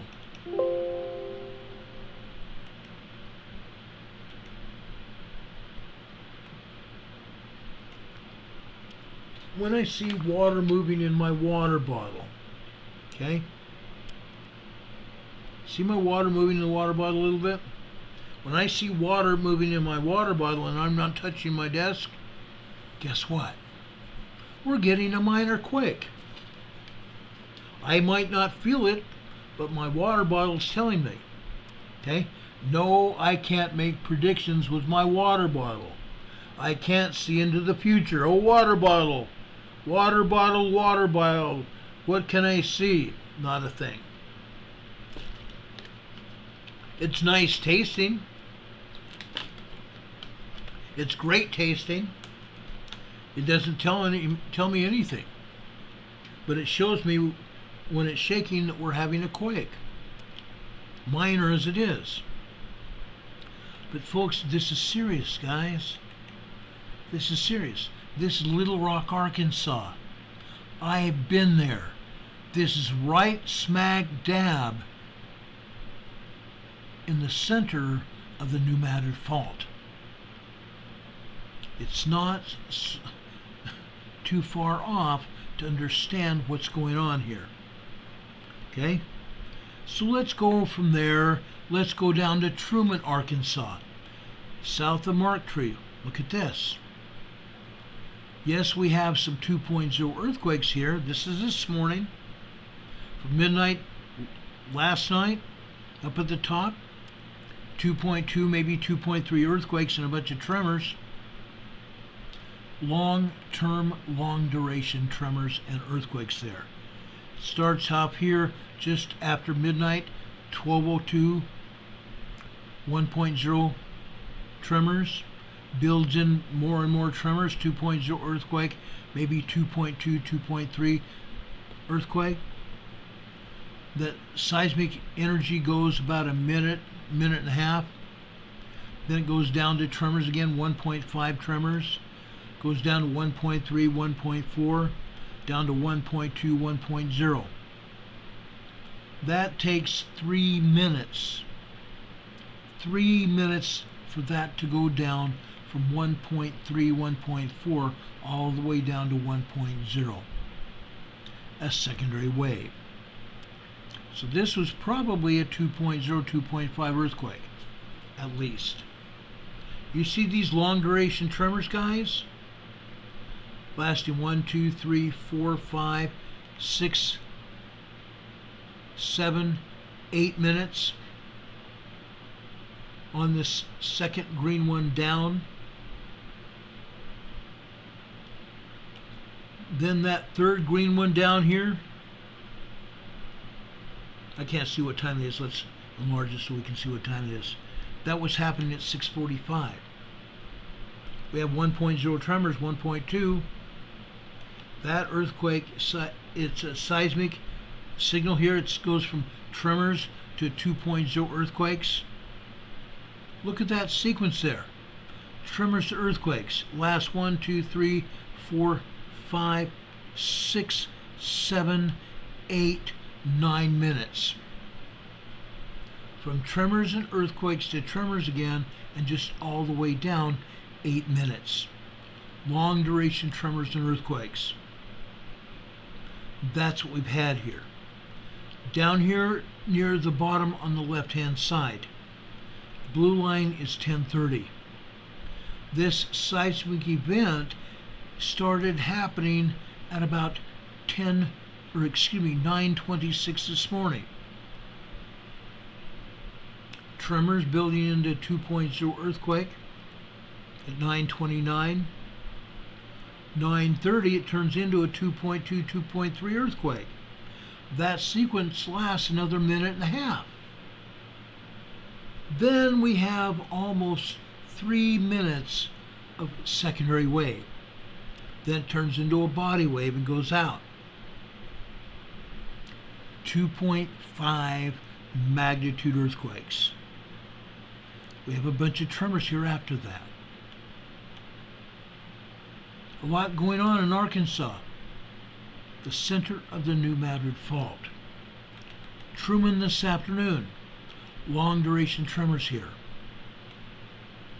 Long duration tremors this afternoon. Then we go further south. We go down to Tyronza, Arkansas, right here. Tyronza, Arkansas. For the first 4 hours here, not much happened. An occasional blip on the screen. Not much happened. 1.2 earthquake. Or excuse me, not earthquake. 1.2 tremor. The tremors continue. They get larger. After 5 o'clock, 6 o'clock this morning, they get larger. 1, 2, 3, 4, 5, 6. 6:45. 6:45. A 2.0, 2.2 earthquake on the green line. 7:26. No, I'm sorry. No, that's not right. 7:11 this morning. Is there a 7-Eleven store nearby, Tyronza, Arkansas? There must be. 7-Eleven this morning. There's another 2.3, 2.4 earthquake. 7-Eleven. Look at these other tremors and earthquakes all morning long here. 10:15 this morning. 11:04 this morning, we have another 2.5 earthquake. Going further to the right, at 11:29 a.m. this morning, another 2.5, and a bunch of tremors after that. Tyronza, Arkansas this morning. This afternoon they continued. This time, tremors, 2.0 earthquakes, 2.5 earthquakes on that blue line to the right, and again after 3 p.m. on the black line there. Okay, let's look at this. 1, 2, 3, 4, 5. At 3:05 this afternoon. Tremors have gotten 1.3, 1.4 tremors. It increases. Just after that, we have a 2.0 earthquake. And after that, we have a 2.3, 2.4 earthquake. And it continues for nearly a minute and a half. And it gets smaller after that. And then tremors after that until 4 p.m. 4:01 p.m. we have another 2.0 earthquake. That is a pretty eventful day in Tyronza, Arkansas. People may have felt these earthquakes today. They may very well have felt those. Savannah, Georgia. Various places over on the East Coast had earthquakes today. Savannah, Georgia on the southeast side of the plate. The southeast side of the North American plate. The North American craton. Savannah, Georgia. We have 2.0 earthquakes, 2.5 earthquakes here this morning. 1, 2, 3, 4, 5, 6. 6:15 a.m. this morning. A 2.5 earthquake. Then another a couple minutes later, and that's a 2.3, something like that. And we have other 2.0s, 2.3s after that this morning. Okay? Savannah, Georgia. Savannah, Georgia, guys. Savannah, Georgia this afternoon. Look at that. More minor earthquakes and tremors here. That one up at the top here, they had actually turned off the seismogram. They turned it back on at 12:11 p.m. this afternoon. This looks to me, by the way it goes up off the paper, this is after 1 o'clock. If it was at 12 o'clock, I could say off the paper would mean it's probably a 2.0 earthquake. But this one is down after 1 o'clock. Folks, this is a 3.0 earthquake. 2.8, 3.0 earthquake. And other 2.5, 2.8 earthquakes in a couple of other places here. As well as a lot of tremors. Savannah, Georgia is getting hit. The Atlantic plate that we talked about earlier in this conversation this evening, the Atlantic plate is pushing us to the west, the south-southwest, and you can see it here in Georgia. I'm going to take you to a couple other places as well. Waverly, Georgia. Waverly, Georgia. Look at this. Look at this. On that black line here. This was early this morning. 2:01 a.m. this morning. We had at least a 3.5 earthquake. A 3.5 earthquake. We can't see fully to the bottom of this, but looking at that top vertical line, that's a 3.5 earthquake. Prior to that, they did not turn on the seismograph. They turned it off. And it was turned off until after 1:20 p.m. this afternoon. So over an hour and 15 minutes they had the seismograph turned off. What happened before that time? Inquiring minds want to know. Yes, I'm very judgmental of the agency when they turn these seismographs off and keep them off for long periods of time. Hiding earthquakes. They do it all the time. In this case, after that, there's a bunch of tremors here. We go from a 3.0 earthquake to a bunch of tremors. And that's all here. That's all. Waverly Hall, Georgia.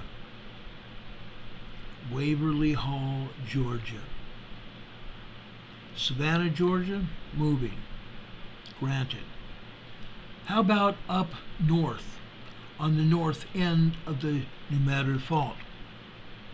Fairfield, Illinois. Look at this.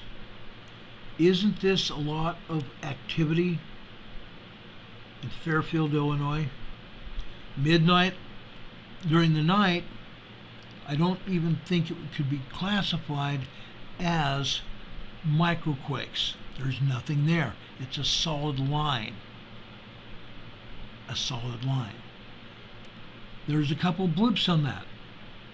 So that blip would maybe a 1.0 tremor. That's all. But as it goes later and later in the morning, we've had several other minor tremors hit. Then as we get after the sun comes up and we're awake, we start getting these tremors happening a lot more, and suddenly we are having 2.0 earthquakes. Off and on, but 2.0 earthquakes and bunches of tremors here. Fairfield, Illinois. Well, guys, guess what? It happened this afternoon too. Look at that. A ton of tremors this afternoon. And there may have actually been a 2.0, 2.3 earthquake as well. Fairfield, Illinois. How about Evansville, Indiana? Let's take a look at Evansville, Indiana today, this morning. Look at this, guys. You folks in Evansville had a bunch of tremors here. Yes, we've seen earthquakes here in Evansville before. This morning, nothing but tremors. That's all. No earthquakes at all. Let's look at Evansville this afternoon. And by the way, guys, guess what? Evansville is the home of Indiana State University. That's where this seismograph is. Evansville State University. Look at this. Now, folks, I showed you seismograms here this afternoon. This afternoon we had a big earthquake in Colombia, didn't we? They reduced it from a 6.3 to a 6.1 in northern Colombia. Folks, what do we have here after 12 noon here? It's recording that very earthquake down in South America. Did the other seismographs record it? No. That means, folks, that the agency doctored the seismogram. All we saw were tremors and minor earthquakes and some even minor earthquakes and maybe a little bit larger than that this afternoon. But here, this wasn't doctored, was it? We're actually seeing the South American earthquake hit, that Columbia earthquake hit, and it continued to generate seismic waves until way after 1 p.m. today, until about 1:30 a.m. 1 p.m. this afternoon.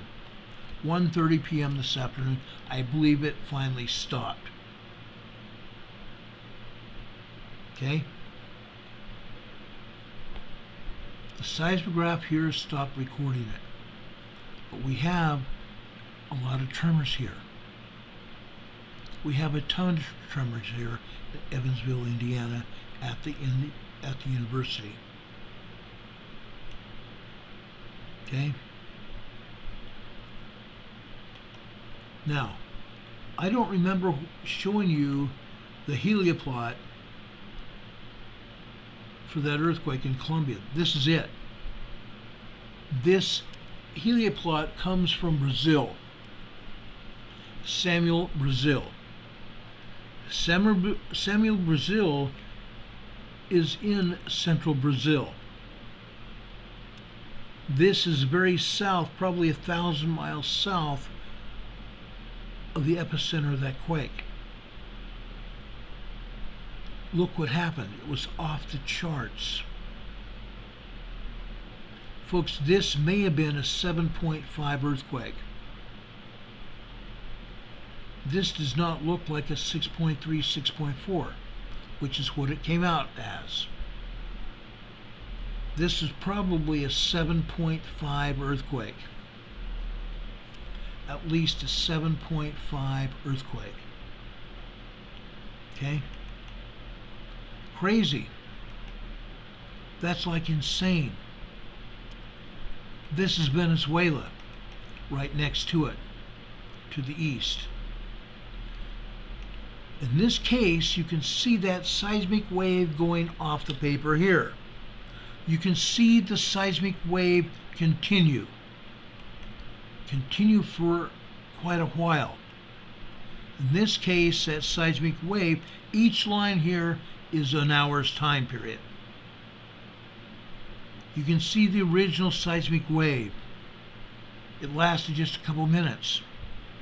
Then the second one lasted just about the same. Then there was a short time period. All of a sudden, the third bunch of earthquakes started. We have like 10 earthquakes that continue hitting off the paper here.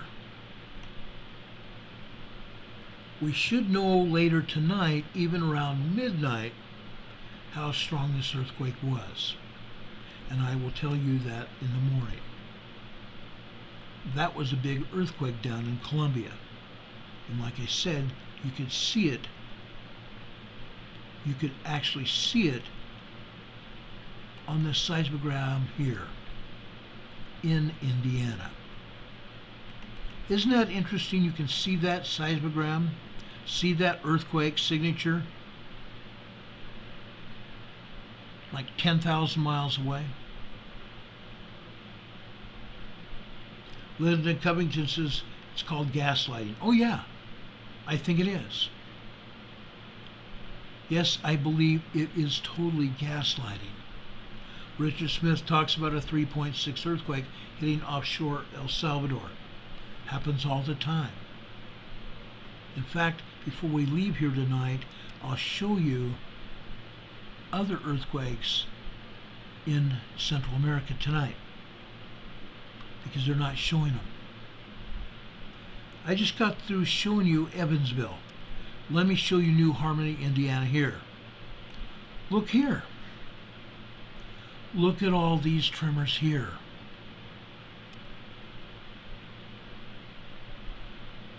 This is a lot of tremors up there on the north end of the New Madrid Fault.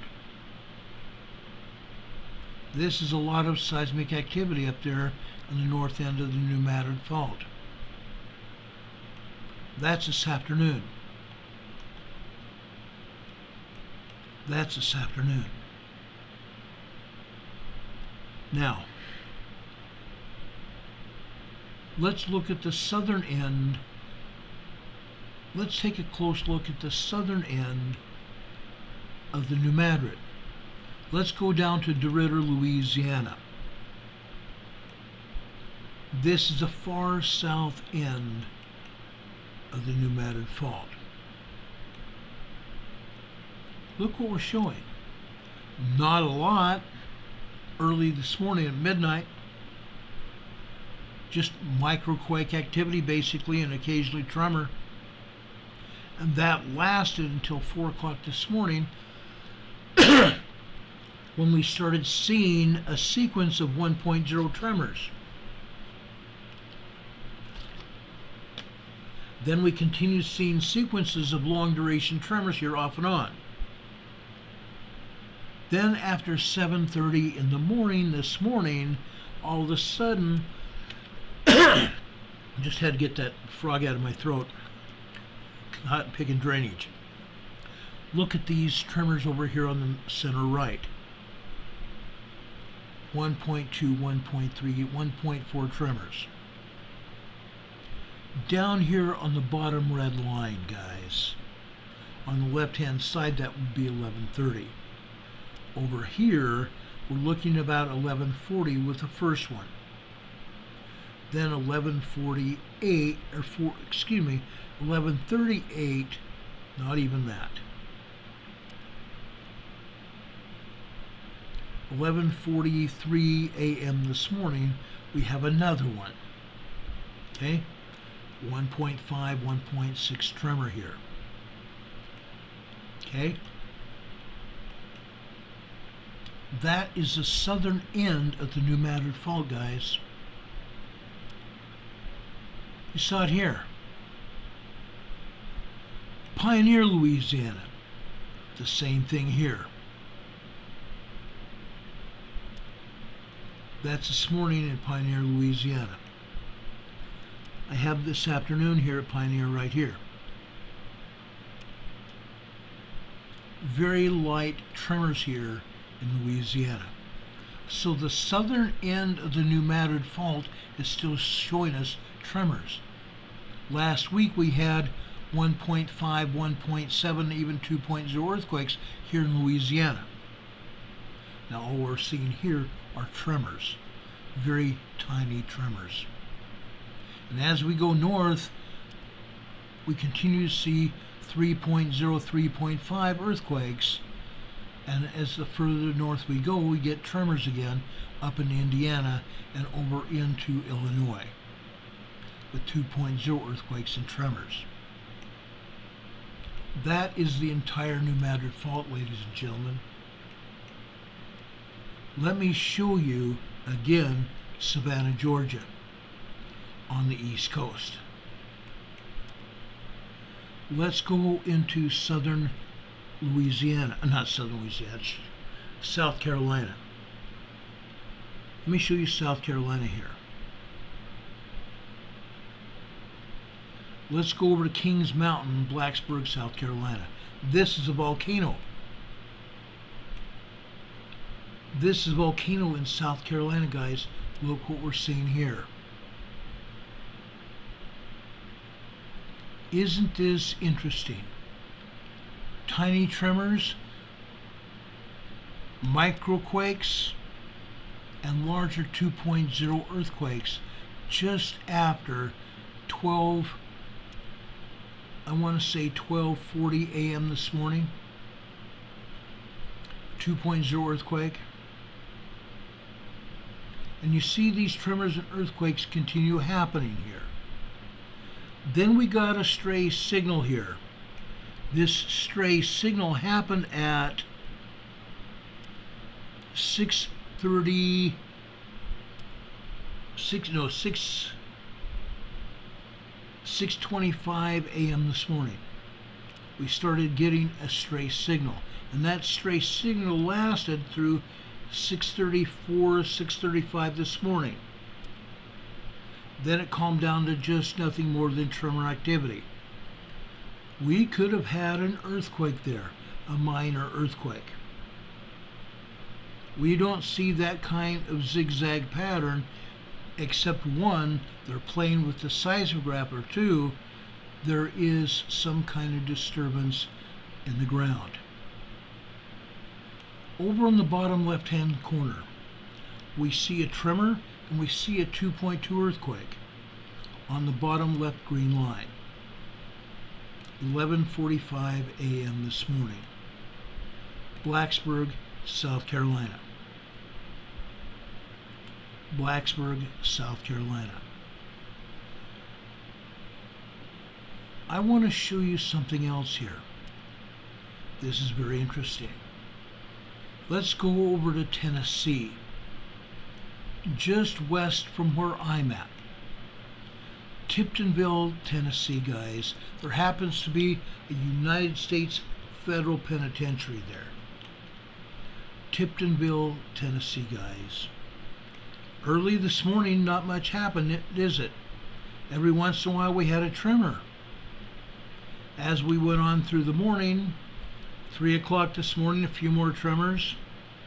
After 4:30 this morning, a few more. After 5 a.m., a few more. 6 a.m., a few more. 7 a.m., a few more. What happened at 10 a.m. this morning? 10 a.m. this morning, a lot of tremors all of a sudden happened. A lot of them.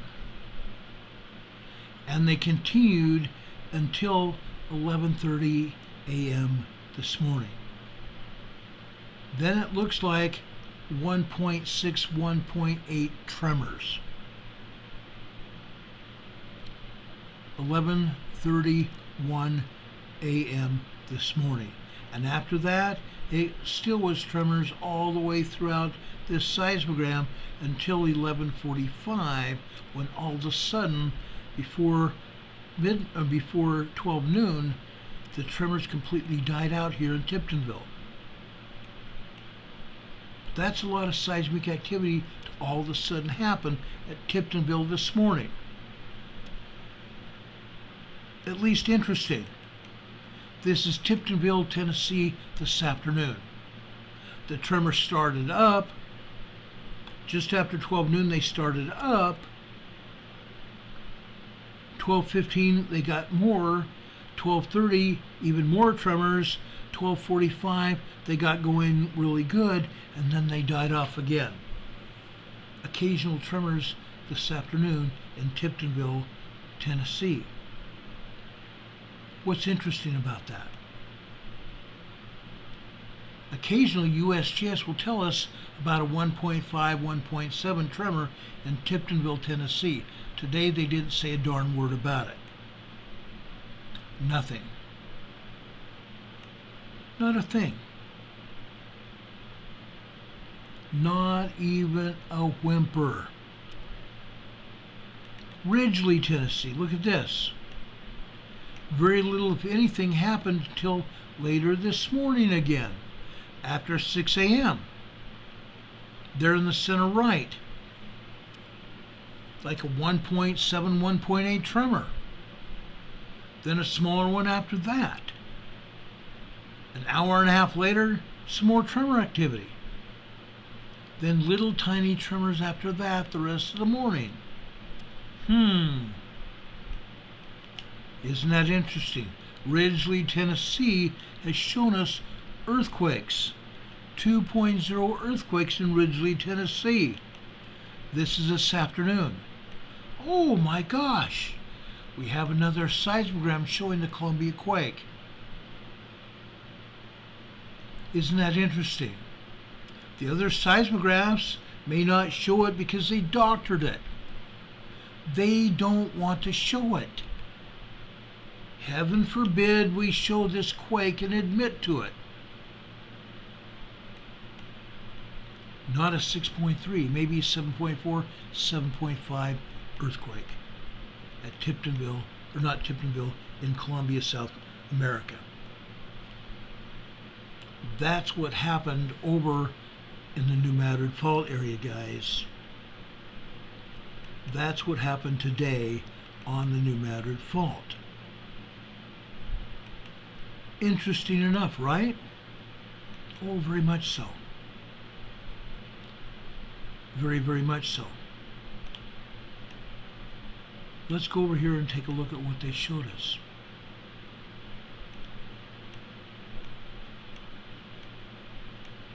Right up here. Vincennes, Indiana. A 2.4 earthquake. I showed you those today. Not in Vincennes, but I showed you in Evansville, Indiana. Okay? They didn't show any other activity anywhere on the New Madrid Fault. Why not? Because they don't think they have to. If you go over to the USGS site, they have one full page in the scientist back page, scientific page, where they explain things. They don't want to do it if they don't have to, and they won't. They just won't do it. Our buddy Canadian Patriot is here. Thank you for joining us. Dave, I appreciate you being here. Dave's a very close friend of mine. Very close. Next Wednesday, guys, we're going to have Barry Prince back on our show, and we're going to talk about things that are happening in Canada. And I think we may even be able to talk Canadian Patriot into coming on the show with us. How about that, Dave? Do you want to join us?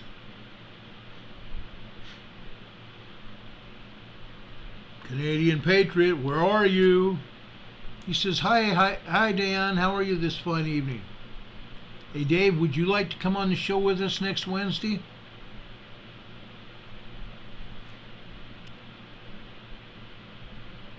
I think Rob's going to go to bed. He says, guys, have a good night, everyone. Good night, Rob. Have a great one, brother. I appreciate you. Much love. You and your wife. Appreciate you a lot. Appreciate you a lot, Rob. Good man. Very good man.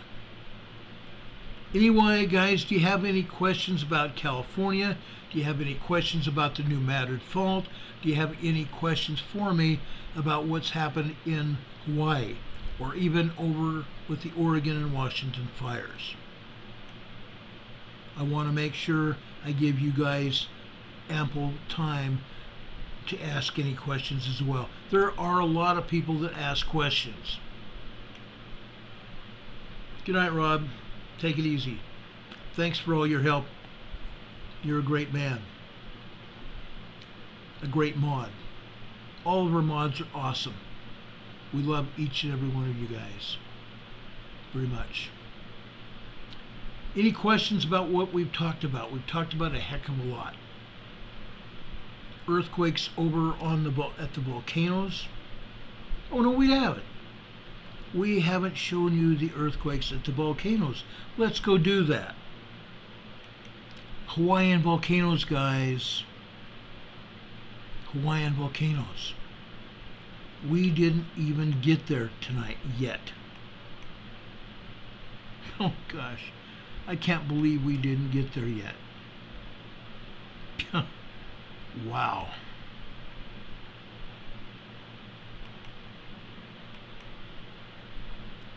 Let's show you activity at the Hawaiian volcanoes. How about Kilauea? Let's start at Kilauea, guys. Linda Covington says, do penitentiaries have earthquake plans or drills? Oh, I can guarantee you they don't have any drills. They might have drills with the guards, but I can guarantee you they bring in other guards from all the shifts and they only participate part of the way. They take some guards and teach them what they can and can't do in evacuating personnel, but if they took everybody out of the cells to have an earthquake drill, those people in the penitentiary would leave. They would leave. I'm sure they have earthquake plans. I'm sure the warden of every jail around the country has earthquake plans, except over in Alabama. Alabama, where D.A. Willis just indicted President Trump and 18 others of his men that have worked for him. 18 men and Trump got indicted 2 days ago for felonies. Felonies. But tomorrow, President Trump is going to introduce evidence that should exonerate him and everybody else. And yes, D.A. Smith in New York is going to be in a world of hot water. He's already in a world of hot water. Okay? Anyway, getting back to this seismogram here at Kilauea. We had a 4.3 earthquake today at Kilauea. Up at the top left. Now folks, this seismogram shows 6 hours worth of earthquakes. 6 hours worth of earthquakes. We're showing you up at the top probably a 3.5 earthquake. At least a 3.5 earthquake. Okay? How about this one here? I'm sorry, that's the same one. Let's continue. This one here. Look at that. Folks, this earthquake over on that blue line to the left is a 4.0 earthquake. That could have been the 4.3 that they were looking at. A 4.3 at Kilauea. Why? Why would Kilauea have a 4.3? Because, folks, I'm going to show you tonight on this past one and the one before that, I'm going to show you tremors and minor earthquakes all over. The magma is coming up through magma channels south of Kilauea, south and west of Kilauea, going to Kilauea. And that's what we're showing you here. Earthquakes and tremors resulting in seismic activity and magma activity at Kilauea. And right now, Kilauea itself is steaming, which means there's magma just below the lava caldera that's there. After the last eruption at Kilauea, the lava hardened there. It formed a shelf or a table, a caldera. Well, guys, it's steaming again, which means magma is just beneath that caldera now. And there's a good chance of it breaking through the caldera and sending up a fountain again, probably within the next 24 to 48 hours. You can see here the tremors and the earthquakes here at Kilauea. You can also see the magma. Okay? Each line here on this seismogram represents a 15-minute time period. You can see the lines go from thinner to thicker and thinner again. Those are called magma pulse signals. Okay? Down here near the bottom of the seismogram here, look at the magma coming into the volcano. Large amounts of magma coming into Kilauea, into the Halemaumau. Halemaumau is the crater that Kilauea is in. They call the entire thing Kilauea, but it is Halemaumau crater, just so you can know the difference. Okay? This is also Kilauea here. Look at these. Up at the top and throughout this seismogram, you can see 2.0 and larger earthquakes here. Look at the magma coming into the magma chamber on each line here. You can see more and more magma coming in here.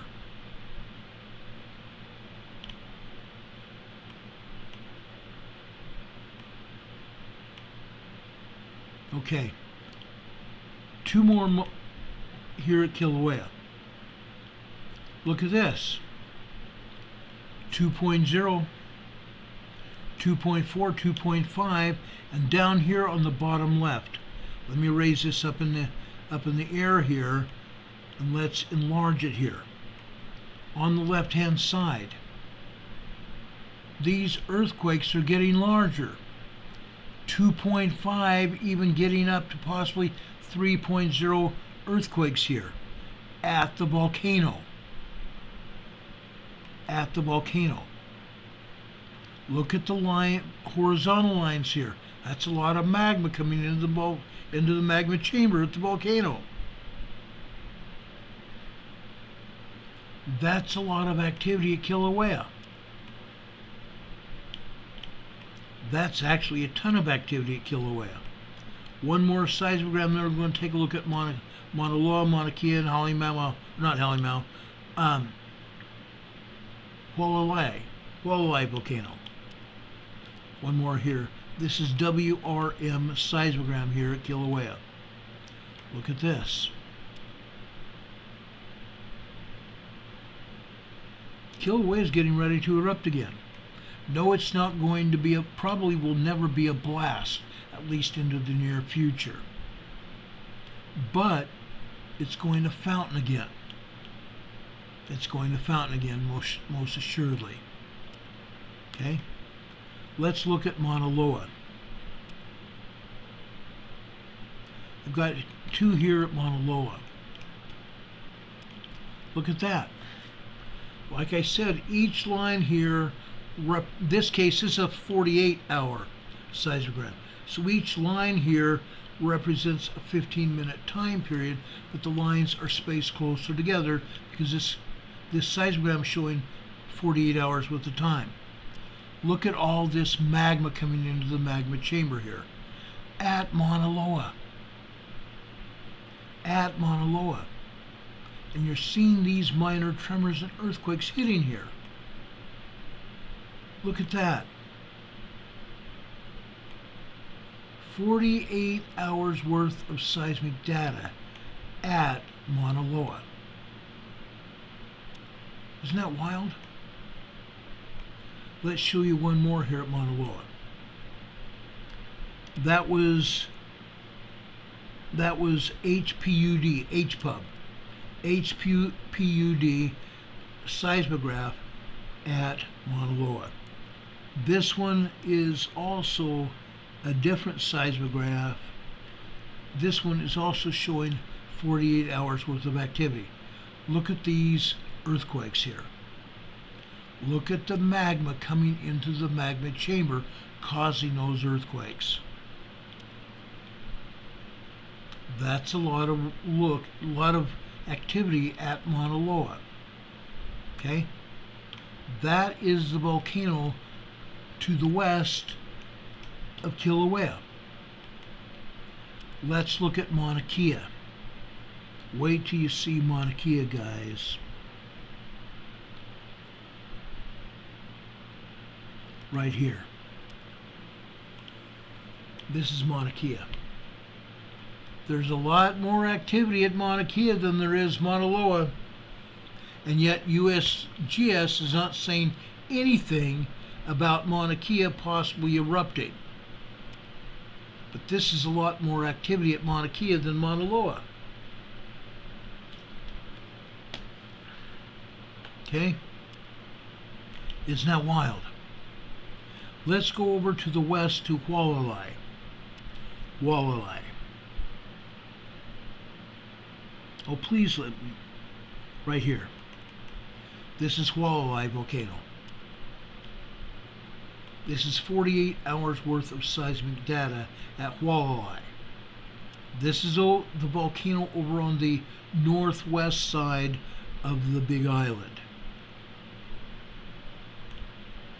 You look at yesterday morning here. Actually, it was yesterday afternoon. Look at that. All that magma coming in. This is Hualalai. They are not telling us about Hualalai. Look at all that magma completely obliterating any white paper on the seismogram. And look at these squiggly lines going up. Hualalai is also venting. those squiggly lines here near the top of this seismogram, just below all that activity, that's steam. Down here between all that activity and the next set of activity, those lines are indicating that the seismograph has been turned off and then turned back on. That's what we're seeing here. Then once it's been turned on again, we have all this activity again. Then they turn it on and off again for hours at a time. Then they turned it on again earlier today. Okay? Walleyes got off a lot of activity, huh? We got to ask ourselves again, USGS, why did you turn off the seismogram at Wildland Volcano? Why did you do it? Inquiring minds want to know. Why did you commit such a dastardly deed? And to me, yes, guess what? I consider this to be dastardly.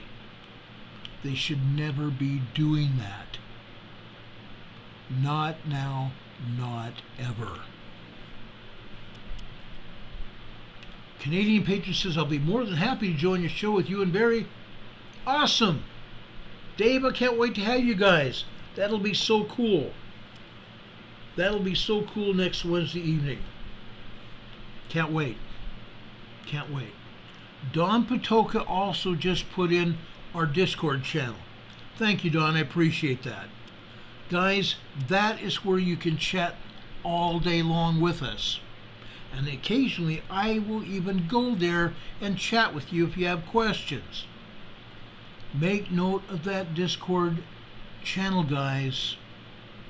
Don just put it up and I appreciate that. That makes a world of difference. Does anybody have any questions? May is going to bed. May Edwards is going to bed. Got to go, very sleepy again. May, have a good night. And thank you for being here with us. Everyone, please give us a thumbs up before you leave. I forgot to mention that earlier. Please give us a thumbs up before you leave. We appreciate you all being here. We really do. From the bottom of my heart, I want to thank you for that. Leah Adams says, I'm going back to watch from the start. Thanks, Leah. Appreciate that too. Guys, before you leave, stick around here for just a couple more minutes. I'm done with the informational part of our program. I want to leave you with a few words from the scriptures. I've been doing this for quite a while now. I'm going over to the book of John, St. John the Apostle. In chapter 15, it's talking about Jesus is the vine. His disciples are the branches. He talks about the law of love. His servants have been chosen and ordained by him. Jesus Christ ordained his apostles. The world hates and fights true religion. The world has hated and fought against true religion since the very beginning. Promises of the Holy Spirit are given to us by Jesus Christ. Promises of the Spirit of truth, the Holy Ghost whispering to us about the truthfulness of the gospel and the truthfulness also of things that we want to know here on this earth now. Yes, the scriptures apply to all of us. Chapter 15, verse 10. He gives us a very plain spoken commandment with a promise. If ye keep my commandments, ye shall abide in my love, even as I have kept my Father's commandments and abide in his love. A commandment with a promise, right? That is a covenant between us and God. These things have I spoken unto you, that my joy might remain in you, and that your joy might be full. A commandment with a promise. Enlightened Truth Seeker, I will try to put another invite in our comments section of our Discord for all of you. I want all of you to be there. I'll put it in the comments section of this video down below it this evening. Thank you for that. I appreciate that. Anyway, continuing down here in chapter 15, these things I have spoken unto you, that my joy might remain in you, and your joy might be full. Verse 12, this is my commandment, that ye love one another as I have loved you. A commandment with a promise. Greater love hath no man than this, that a man lay down his life for his friends. I personally have seen that happen. A man laying down his life for his friends. In verse 14, he tells us, ye are my friends if ye do whatsoever I command you. Another promise to us. Ye are my friends. 15. And I consider this one of the biggest deals here. Verse 15. This clinches it. Henceforth I call you not servants, for the servant knoweth not what his Lord doeth. But I have called you friends, for all the things that I have heard of my Father, that I have made known unto you. Ye have not chosen me, but I have chosen you, and ordained you, that ye should go and bring forth fruit, that your fruit should remain, and whatsoever ye shall ask of the Father in my name, he may give it to you. In verse 18, if the world hate you, you know it hated me before it hated you. If the world hate you, ye should know that it hated me before it hated you. That is a wonderful blessing for us. Because the world hates us. The venue we are on here doesn't like me because I profess truth. And heaven forbid Google, YouTube wants to know truth. Heaven forbid. Folks, on this program, on this channel, you hear truth all the time. Throughout our entire program, we have spoken fact and truth for you. Brothers and sisters, ladies and gentlemen, please pass this on to everyone you know. Your family and extended family, your neighbors, your friends, your loved ones, the people you work with, and also even your people that you associate with on social media. I share it with a lot of people on Facebook. 750 people follow me on Facebook.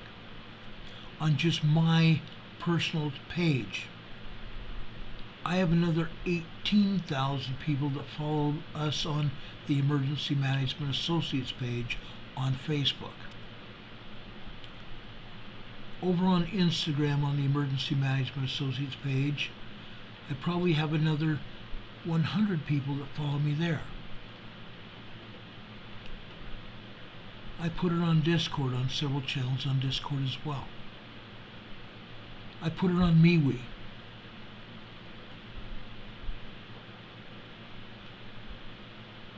I put it on Truth Social, in fact, sometimes. I put it on Telegram every night. Folks, we want this channel to grow, number one, so we can get this message of hope, of faith, and everything else, all the emergencies and things that are going on around the world. Everybody deserves to know about it. That's why I'm asking you to please share this. Also, because YouTube keeps unsubscribing people, please check your subscriptions. Check your subscriptions and make sure you're still subscribed to this channel. If you're not, please resubscribe.